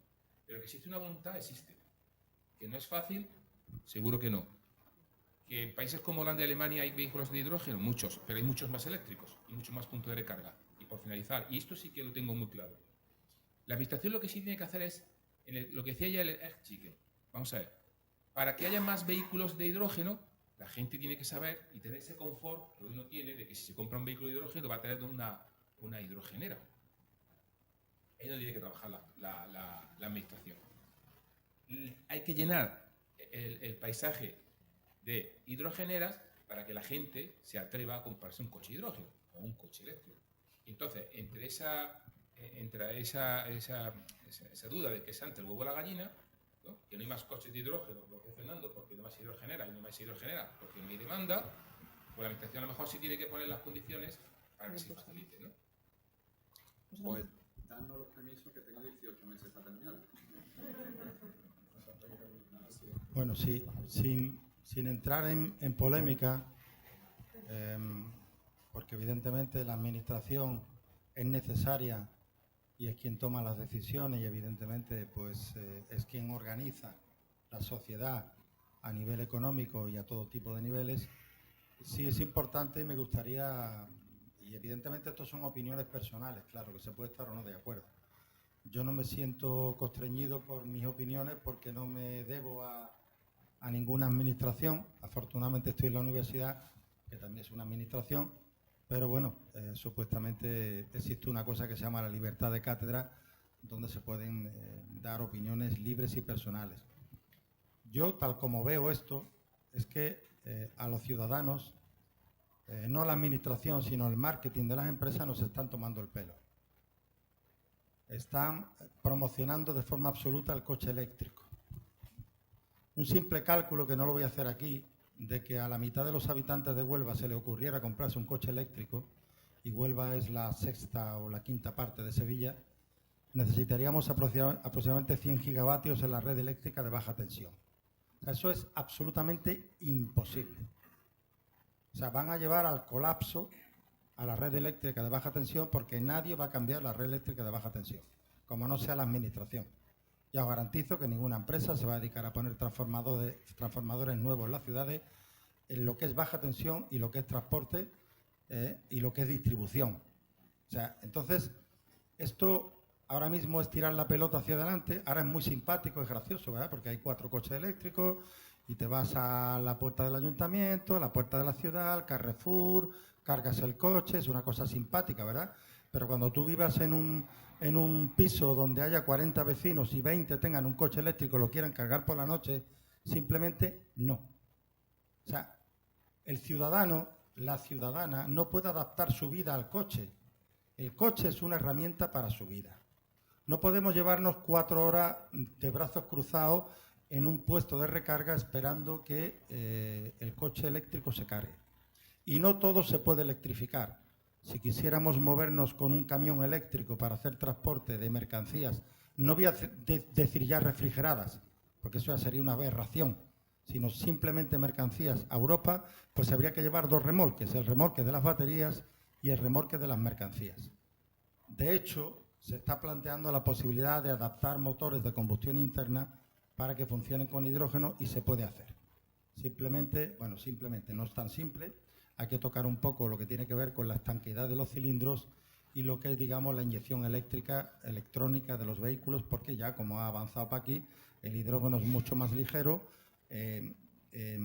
produce mucho más energía en la explosión, se mueve mucho más rápido, por tanto estaríamos hablando de motores que van a más revoluciones y que necesitarían mezclas mucho más pobres de las que tenemos en este momento con gasolina o gasoil. Pero bueno, no me voy a enrollar por esa parte. Lo que quiero deciros es que, mi opinión, vamos a un problema para el ciudadano. A mí me preocupa el ciudadano o la ciudadana. Es decir, la gente dentro de un año, de dos, se va a plantear qué coche me compro. Y nadie va a saber decirle qué coche se debe comprar. O sea, pueden meter la pata de forma enorme. En la anterior cumbre de Glasgow, sabéis que hubieron 37 países que declararon que en 2035 sus territorios iban a estar libres de CO2. Eso significa que ningún coche con motor de combustión interna de los actuales que conocemos iban a poder circular por esos países. 2035, como ha comentado Paqui, es pasado mañana. Nadie se compra un coche para que le dure 4 años. Se lo compra para que le dure más tiempo. Por tanto, vamos a entrar en una crisis simplemente de decidir qué coche me compro. Y, evidentemente, la política que se está utilizando en este momento, promovida fundamentalmente por la Unión Europea, de compra de coches eléctricos, es, desde mi punto de vista, un error si no se acompaña de un cambio absoluto de las infraestructuras de recarga. Y eso no se está haciendo. Y las compañías eléctricas no lo van a hacer. O sea, simplemente no lo van a hacer porque no van a invertir dinero en eso. Disculpa, perdón. Perdonado. ¿Me está llamando Joaquín?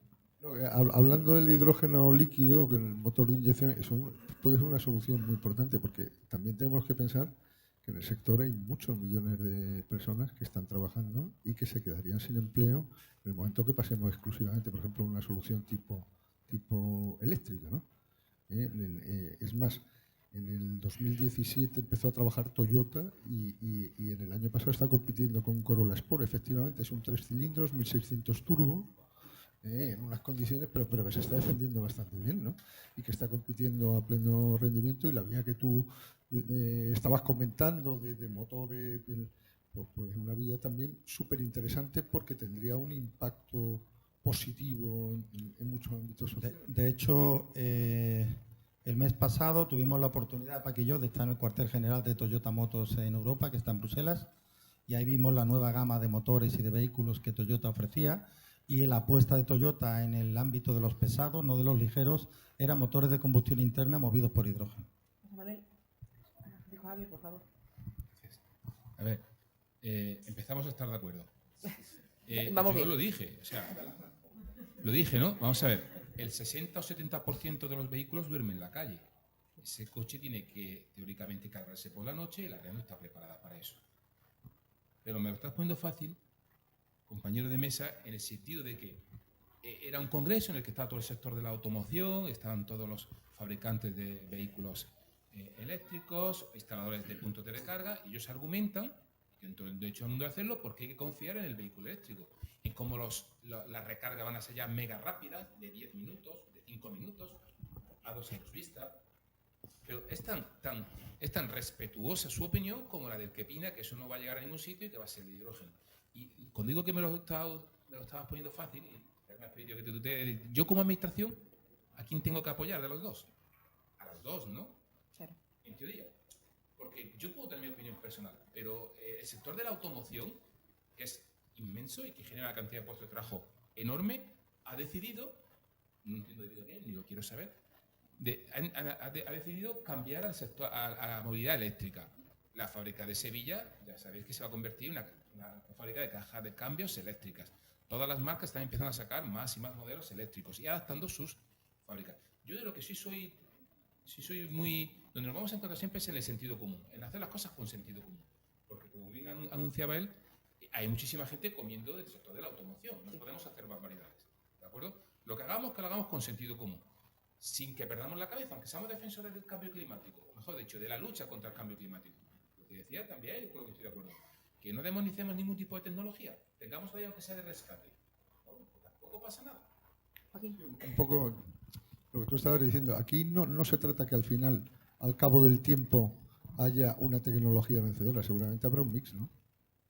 Entonces, los eléctricos, en la visión Toyota, si hacemos un eje de coordenadas y ponemos tamaño del vehículo, peso, etcétera, etcétera, y distancia recorrida, en la parte de abajo coloca los eléctricos, coche urbano, con menos movimiento, patinetes, soluciones de movilidad personal, etcétera, y en la de arriba poner los camiones, los trenes con pila de combustible de hidrógeno, que seguramente y en el medio vienen una serie de cosas que no debemos olvidar, lo digo, meto la cuña publicitaria. Si alguien no sabe qué coche comprarse, que venga y que hable conmigo.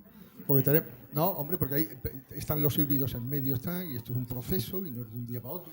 Están los híbridos autorrecargables, están los híbridos enchufables, hay soluciones que permiten que vayamos yendo en el camino hacia las tecnologías finales, ¿no? Que se acaban de imponer, pero seguramente serán unas pocas, ¿no? Voy a intentar cerrar esto por pasar a otro tema, porque estamos aquí. Vamos a cerrar del todo. Bueno, que el hidrógeno se puede usar en un coche de combustión interna es algo que hace casi 30 y tantos años que ya lo probó BMW con su Serie 7 y demás. Funciona, no emite CO2, emite un poquito de NOx, etcétera, etcétera. Que estoy de acuerdo en un alto porcentaje con lo que dice el doctor Andújar en el tema de la recarga de coches eléctricos. Estoy absolutamente convencido que no tenemos infraestructura para cargar vehículos eléctricos, y yo tengo un coche eléctrico 100%, que se carga con energía renovable. No tenemos las ciudades preparadas para ello, y ya no sé qué te iba a contar ahora. Venga, cuenta. Estamos en un colegio de ingenieros y de ingenieras, y lo que voy a comentar todos lo sabéis. Una cosa es la energía, otra cosa es la potencia. Completamente diferente.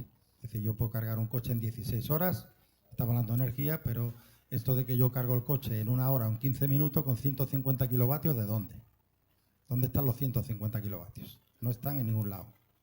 Consecuentemente, y contesto a mi contertulio, o lo comento con mi contertulio, que yo cuando hablo de la administración no lo hago nunca en sentido peyorativo, sino que yo lo que observo y lo que veo, y no me estoy refiriendo a la Agencia Andaluza de la Energía, ni a la Junta de Andalucía, ni a ninguna administración en concreto, es una falta de planificación en el sentido de que vamos, mi impresión desde fuera, igual estoy equivocado, vamos siempre apagando fuegos, ¿no? Es como ahora los fondos europeos, que es curioso, es decir, no somos capaces de gastarnos el dinero que nos dan. Es una cosa, si vosotros tenéis hijos y hijas, es como si le dierais dinero y no fueran capaces de gastarse el dinero que le dais, ¿no?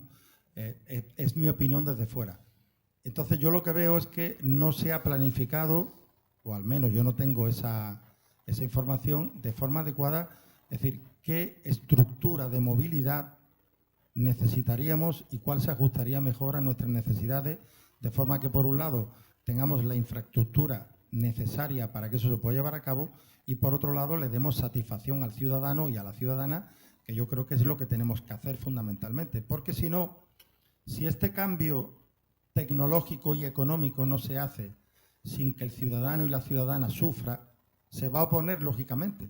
Es decir, cuando yo digo que con el hidrógeno se puede hacer lo mismo que se puede hacer con el gas natural o con el petróleo, significa que si al tubo, y permitidme que utilice palabras, digamos, muy simples, al tubo de gas que llega a mi casa, en vez de llegar gas natural, llega hidrógeno, y yo puedo hacer lo mismo que estoy haciendo ahora con ese gas, con hidrógeno, yo no le voy a poner ninguna pega al cambio tecnológico. Pero si a mí me dice que me van a romper la casa, me tienen que montar tuberías nuevas, me tienen que montar una nueva instalación, etcétera, etcétera, yo le voy a poner problemas a ese cambio tecnológico. Entonces yo creo, y mi opinión es que el cambio tecnológico a la tecnología del hidrógeno se puede hacer sin que el ciudadano sufra, digamos, ese cambio, sino que todo lo contrario, se beneficie de él. Y por supuesto, el hidrógeno no lo es todo. Naturalmente que cuando se haga capilarización en ciudades, y estamos hablando de transporte capilarizado dentro de la ciudad y distancias cortas, perfectamente se pueden hacer con coches y con vehículos alimentados exclusivamente a baterías. Me ha pedido la palabra primero Fernando y después... No, ya me he acordado lo que iba a decir, que estoy ya mayor. No, decía que como director de un departamento de energía de un organismo público de investigación, tenemos uno de los bancos de ensayo de baterías más potentes que hay ahora, ¿no? Y hemos probado baterías y las hemos ensayado y sabemos lo que le pasa a las baterías con las cargas rápidas. Un poco en el sentido, tenemos que huir un poco de esa carga rápida. Y luego, al hilo de lo que decía José Manuel sobre si el ciudadano aceptaría, y es una pregunta que os lanzo vosotros, ¿aceptaríais que a vuestras cocinas llegara hidrógeno por la tubería de gas natural? ¿Te puedo contestar yo? Porfa. Yo no. Vale. ¿Alguien vive en los ¿Te digo pisos? por qué? Dime. Porque a mí me da miedo que explote, como ha dicho Pac. ¿Te puedo decir yo una cosa? Ya han abusado el hidrógeno. ¿Alguien vive en los pisos de la Catalana? ¿O cerca? Sí, se han hecho pruebas y la gente no lo sabe. No, es que la Catalana de gas, si os acordáis dónde estaba y demás, era una fábrica de gas ciudad. ¿Sabéis lo que era el gas ciudad?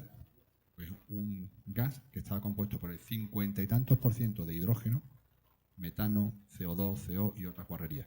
Pero ya hemos tenido en las tuberías de nuestras casas más de un 50% de hidrógeno y no nos hemos dado ni cuenta porque no lo sabíamos ni falta que hace. O sea que ya habéis usado hidrógeno en vuestras casas.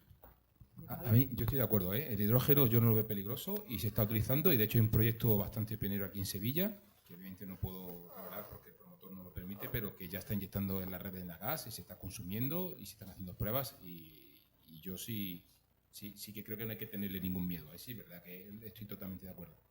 Yo me gustaría dibujar solamente el panorama actual y cómo yo lo veo. Sobre todo estando en continuo contacto con la administración central y con Europa. Lo que yo creo que la Unión Europea está dibujando es vehículo eléctrico doméstico, vehículo de hidrógeno para pesados y largo recorrido, barcos, aviones y trenes, y no digo que esté bien, yo digo lo que están dibujando. Y sí que coincido en que lo más importante es la gente, en eso siempre nos vamos a encontrar. Pero tal vez lo que está pesando más es que, no sé si llamarlo el lobby, pero el lobby de vehículo eléctrico quizás tenga más fuerza que el vehículo de vehículo de hidrógeno. Pero que los tiros van por ahí, eso está claro. Que sí, que tecnológicamente a él le surgen sus dudas, pero que en el congreso de la semana pasada, digo el congreso que ha sido justo esta semana, se ha debatido mucho, se ha hablado mucho, y ellos parecen tener soluciones para todo, porque al final tienen también que tener soluciones para todo, porque es su sector, ¿no? Y que yo como administración los escucho a uno, los escucho a otros, me lo ponen fácil, porque lo que tengo que hacer es posicionarme del lado de todos. Para eso está la administración, para facilitar, acelerar, a pesar de que ni muchísimo menos el ritmo es el que me gustaría, ¿de acuerdo? Pues para finalizar, porque no hemos colado del tiempo, los quiero lanzar a los cuatro una última pregunta, y es que quiero que me digáis qué papel en todo esto tienen los colegios profesionales en general y este en particular. ¿Qué papel tienen los ingenieros técnicos industriales de Sevilla en esta transición hacia la economía del hidrógeno? Bueno, empiezo yo, si queréis. A ver, yo... a ver cómo lo digo suave. Creo que... sí, creo que la gestión, de decirlo suave, que ha hecho la administración con los colegios profesionales y fundamentalmente con el de ingenieros, ha sido nefasta. Nefasta. Ha sido y es nefasta. Tener una profesión colegiada es un privilegio, no es un defecto. Es un privilegio. Es una forma de tener absolutamente reglado y regulado todos los procedimientos que fundamentalmente llevan a que la economía se mueva y funcione en una ciudad, en una región, en un país. No sé por qué razón se ha obrado con los colegios de ingenieros de esta forma. Primero, con lo que yo he visto como un ataque a lo que es la ingeniería industrial. Y cuando hablo de ingeniería industrial, hablo en general de la ingeniería industrial. Es decir, yo creo que hoy no tiene sentido, aunque yo soy ingeniero técnico industrial y estoy muy orgulloso de ello, pero hoy no tiene sentido de hablar de ingeniero X o ingeniero Y, ¿vale? O sea, son todos ingenieros industriales, unos graduados en ingeniería y otros porque hacen el máster y son ingenieros graduados con el máster, y punto. Ambos pueden ejercer la profesión desde que termina la carrera en sus escuelas. Creo que la administración ha hecho una gestión pésima y eso es absolutamente perjudicial para la economía. Por tanto, yo creo que los colegios, no sé si lo hace el de Sevilla, yo sí se lo he dicho al de Huelva, tendrían que hacer una labor de proselitismo en las escuelas, ser mucho más intervencionistas en todo lo que tiene que ver con la formación, con los planes de estudio, etcétera, porque los profesores somos muy dados a soñar, es decir, a impartir la asignatura como nos da la gana, como nos parece y como nos apetece. Y y muchas veces muy fuera de lo que la sociedad necesita. Entonces creo que los colegios profesionales pueden poner, digamos, las escuelas y al profesorado en general en lo que es la calle, en lo que la calle necesita, porque desafortunadamente, al contrario de lo que ocurría hace años cuando las escuelas de ingenieros no estaban en las universidades, mucho profesorado que hay impartiendo docencia en las escuelas de ingenieros jamás en la vida han hecho un proyecto para la calle. Por tanto, difícilmente van a conocer lo que la calle necesita. No estoy diciendo que sean malos profesores ni profesoras, estoy diciendo que están alejados de lo que es la realidad. ¿Me toca? Vale. Desconozco de verdad, desconozco por qué la Administración, lo desconozco sinceramente y me encantará oírlo después, por qué ha habido ese maltrato por parte de la Administración a los colegios. También reconozco que yo llegué a la Administración hace 4 días y me he perdido mucho, porque yo... ¿Sí? ¿Se me escucha? Sí. Y quizás con eso ya enlazo con la pregunta. La ingeniería vive un momento dulce. Lo he dicho 1.000.000 de veces en 15 días. Yo a lo que animo a los colegios es a seguir formando. Al final el colegio es la casa de donde están los ingenieros, es el centro neurálgico desde donde se canaliza la información, se hace contacto con la administración y la ingeniería vive un momento dulce. Tienen que aprovecharlo. Yo lancé el otro día un mensaje que decía que, bueno, que lo que primero que tienen que pensar ahora es en formarse, en trabajar, en viajar, en trabajar para grandes empresas, ¿de acuerdo? E intentarlo, aquel que sea capacitado para emprenderlo y, por supuesto, aquel que crea que tiene de verdad, que lo lleve dentro del servicio público, pues que dé un paso a la administración, pero sobre todo que aproveche que la ingeniería tiene su momento dulce, como en su día lo tuvo la arquitectura, en el boom de la construcción, y yo recuerdo que hubo arquitectos que llegaban a facturar 1 millón de euros en proyectos, ¿no? Pues ahora es el momento de los ingenieros, tenemos que aprovechar nuestro momento, seguir siendo indispensables para el desarrollo de la humanidad, seguir demostrando a todos que la ingeniería es fundamental, pero incluso para algo como que no nos imaginamos, como para la propia medicina, porque los equipos de telemedicina en medicina lo hacen ingenieros, para todo. No lo voy a repetir, somos todos ingenieros, lo sabemos, ¿no? Ingenieros técnicos en este caso. Que aprovechen el momento en el que vivimos para seguir empujando y para que sigan formándose, creciendo, emprendiendo. Y repito, ya que el que crea que tiene una vocación de servicio público innato, pues también puede dar un paso a la administración, porque en la propia administración también nos hacen falta muchos ingenieros técnicos. Joaquín, dime qué pinta un ingeniero en todo esto. Pues en el proceso de producción, de elaboración, de generación, de diseño. Hay una cosa bastante interesante, y un minuto, que está realizando Toyota, que quizás Fernando lo conozca y hayáis oído a alguno hablar. En 2019 anunció la construcción de una ciudad, Woven City. La ciudad empezó a construirse en el 21, está bastante avanzada, va a ser una ciudad en la que va a haber 2.000 habitantes, unas 70 hectáreas, y todo va a ser vía energía solar y pilas de combustible, ¿no? Dentro de los 2.000, el porcentaje de ingenieros, lo digo por si alguno se quiere apuntar, pues va a ser muy importante, ¿no? En todo el desarrollo, el puesto, hasta que al final es una cosa de uso común de cesta de compra, ¿no? Claro, normalizarlo. Fernando, por favor. Vale, pues yo por dejar un mensaje positivo y optimista y realista, deciros que tanto desde la parte pública como de la privada necesitamos ingenieros. De verdad que se quedan muchas veces desiertas las plazas. No sé de quién es de la administración en la culpa. Es broma, Javier. Pero y cada vez en los años venideros van a hacer falta ingenieros que estén formados en el tema de, no ya renovables, que hay una buena cantera, sino en el tema de hidrógeno. Y creedme, ya os mandaré los links de temas de salidas de necesidades de ingenieros que sacamos sobre todo en la universidad y en la empresa privada. Os lo mandaré al colegio para que le hagáis de difusión. Gracias. Muchísimas gracias a los 4. Cerramos aquí la mesa redonda y vamos a clausurar este acto. Para ello está con nosotros Rosa Jiménez, que es la responsable de formación del colegio de Cogitise.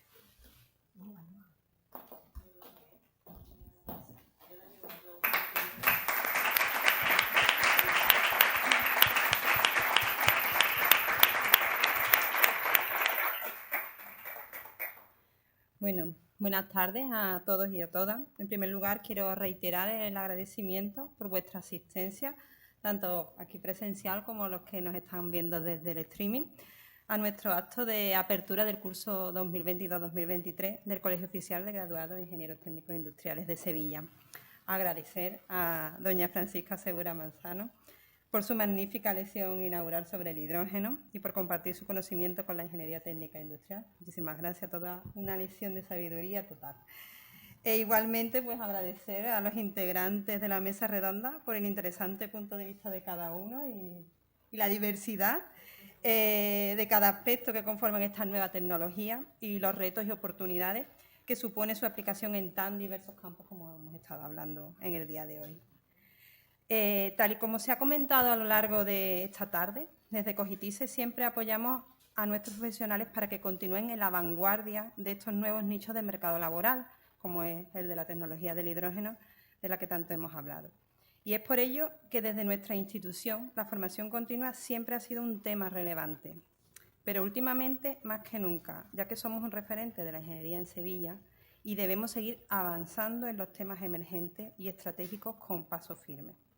Y para ello seguiremos fomentando una formación de calidad y realizando un especial hincapié en todas aquellas materias que son de actualidad. Desde el colegio somos garantes de la profesionalidad de nuestros colegiados ante la sociedad, las empresas e instituciones. Y entre otras cosas queremos seguir destacando nuestra acreditación de desarrollo profesional continuo, que es la DPC, como esa acreditación de garantía. Estamos muy contentos de ser una profesión de referencia para otros colectivos que han ido acogiendo esta acreditación, tanto en sus instituciones y colegios profesionales. Y desde aquí os animo a todos aquellos que todavía no hayáis solicitado la DPC, que la solicitéis, porque esta acreditación es ya una realidad necesaria en muchos de los trabajos que nos demandan desde el portal, por ejemplo, de Proempleo Ingeniero, que está encantado de que Fernando nos envíe las propuestas. En este punto es interesante recalcar que los perfiles más demandados el curso pasado han sido los de ingenieros e ingenieras de proyectos, los de coordinador de seguridad y salud y, en tercer lugar, el de ingeniero e ingeniera en automatización, robótica e industria 4.0. Como puede apreciarse por este último punto, los puestos de innovación están en auge y cada vez tienen una mayor demanda de profesionales cualificados y para ello estamos formando continuamente. Como en años anteriores, seguimos apostando por cursos presenciales, jornadas técnicas, webinars gratuitos de actualidad y nuestros cursos online que podréis encontrar en la plataforma del Consejo Nacional, entre otros. Una gran variedad de alternativas formativas para que nuestros colegiados y colegiadas estén siempre bien informados de las últimas novedades, ya sean a nivel normativo o técnico o como de los nuevos productos que nos llegan continuamente al mercado. Atendiendo también a los datos que tenemos de los cursos anteriores y más concretamente con los datos obtenidos en el 2021-2022, hemos comprobado que sigue habiendo entre nuestros compañeros una gran inquietud en formación. En este curso, el número de alumnos que acceden a nuestros cursos y jornadas presenciales se está estabilizando, se va manteniendo. Es verdad que llevamos de años que la presencialidad era un poquito más baja y vamos aumentando. Y y en la plataforma online a nivel nacional pues también tenemos una línea positiva de estos últimos años. La plataforma de Ingeniero Formación, que es como se llama ahora, se ha consolidado como una plataforma de referencia a nivel nacional e internacional para la formación de todos los ingenieros y cada año se van firmando innumerables acuerdos de colaboración entre empresas y diversas entidades y colegios profesionales. Nos alegra que los compañeros sigan apostando por este servicio de calidad y que perciban que es necesario para seguir formándose en materias tan innovadoras como puede ser las energías renovables, el vehículo eléctrico, hoy hemos hablado también de él, las certificaciones energéticas, la electromedicina o la seguridad industrial, entre otros. Estos son los cursos que en este último año han sido más demandados en nuestra plataforma. También quiero destacar que continuamos con nuestras becas de formación para todos aquellos colegiados que lo necesiten, aunque la verdad es que tengo que decir que, por suerte, cada vez son menos necesarias. Este curso pasado se ha reducido casi a la mitad la demanda de becas con respecto al curso anterior, señal que nuestra profesión es de las más demandadas y prácticamente no tiene paro, como hemos hablado también esta tarde. Por indicar algunas de nuestras formaciones presenciales, y aquí tengo al profesor, os comento que seguimos teniendo una gran demanda del curso presencial, legislación, legalización y casos prácticos de autoconsumo fotovoltaico, del cual creo que vamos ya por la 14 edición y vamos camino de la 15ª, ¿no? Igualmente, bueno, este año se han realizado diversos eventos y jornadas junto con la Agencia Andaluza de la Energía, un convenio que firmamos el año pasado y gracias al cual tenemos una estrecha colaboración ambas entidades desde su inicio. Agradecer aquí a la agencia y a su director, Francisco Javier Ramírez, que nos acompaña este acto, nos acompaña de esta mañana también en la radio. Muchísimas gracias. Bueno, también seguimos estrechando lazos con empresas e instituciones colaboradoras a través de máster, jornadas, webinars, como entidades como la Escuela Politécnica Superior de Sevilla. Muchas gracias, Carlos, por asistir aquí también al acto. La EOI, Loyola, entre otras. Así como realizando convenios tanto con escuelas de idiomas como con empresas privadas. Agradecer públicamente también a la Administración estatal, autonómica y local que desde la mano de la ingeniería podamos aportar para sacar adelante los fondos de resiliencia que actualmente se están gestionando. Parte importante también la llevamos a cabo los ingenieros. Desde la Comisión de Formación queremos seguir dando las gracias un año más y la enhorabuena a nuestros profesores por la labor que realizan y su gran profesionalidad. También gracias a nuestros colegiados por compartir su conocimiento con el resto del colectivo y con la sociedad en materias tan diversas pero necesarias para que la sociedad siga avanzando hacia un futuro mejor y más sostenible. Y bueno, yo, como nos compartió una compañera en el último acto de los nuevos colegiados y colegiadas de 25 y 50 años, en cuanto a una característica, ¿no?, primordial que tenía el ingeniero, gracias por ser buena gente. Tal y como se ha puesto de manifiesto a lo largo de la lección inaugural y la mesa redonda de esta tarde, las materias emergentes como son el hidrógeno verde, la eficiencia energética, la movilidad sostenible, son, entre otras, una necesidad de la sociedad actual y para ello debemos estar formados en dichas materias y dar respuesta a todo lo que está por llegar. Bueno, pues comenzamos este curso 2022-2023 con mucha ilusión, como siempre, con muchas ganas y mucha energía y seguiremos trabajando a todos los niveles para cubrir todas vuestras expectativas y necesidades. Queremos que nos sigáis indicando vuestras inquietudes en materia formativa y que esta sea de la mejor calidad. Seguiremos recorriendo el camino juntos y avanzando para adaptarnos y solucionar todo lo que la sociedad actual nos demande, una sociedad que, como hemos visto a lo largo de la tarde de hoy, está en continuo cambio. Ya no me quiero demorar más. Deseo agradecer la presencia de don Carlos León de Mora, director de la Escuela Politécnica Superior, a nuestra decana, doña Ana María Jáuregui, y de nuevo a nuestra ponente de la lección inaugural de la apertura del curso de este año, doña Francisca Segura Manzano, y por supuesto a los compañeros de la mesa redonda por compartir esta tarde con todos nosotros vuestra gran experiencia profesional en el sector del hidrógeno. Muchísimas gracias.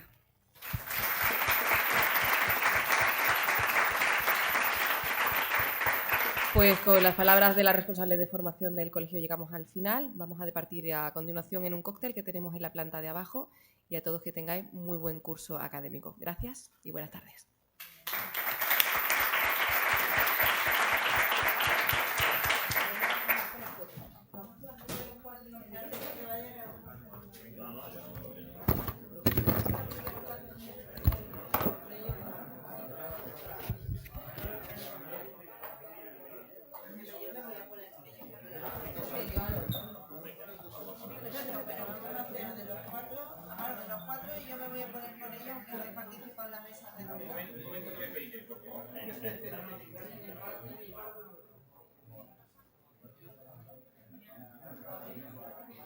Y ahora, pues el canal se quería hacer una foto con vosotros, ¿no? Para mandársela. Eso va a aparecer en equipo, ¿no? Ah, que quieres con todos, ¿no? ¿Quieres aparecer con ellos? No, lo que tú quieras. Bueno, pues entonces hazle caso, vamos a hazle una con ellos. No. Si las mando yo por email, las de fotógrafo. Si las mando yo por email, las de fotógrafo.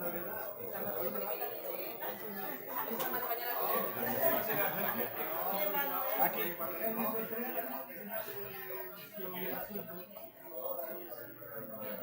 Es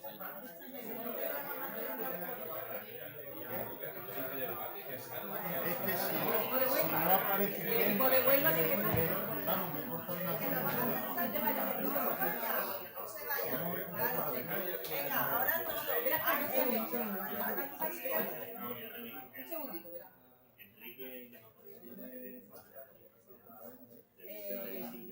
¿Verdad? Se ha ido cortando.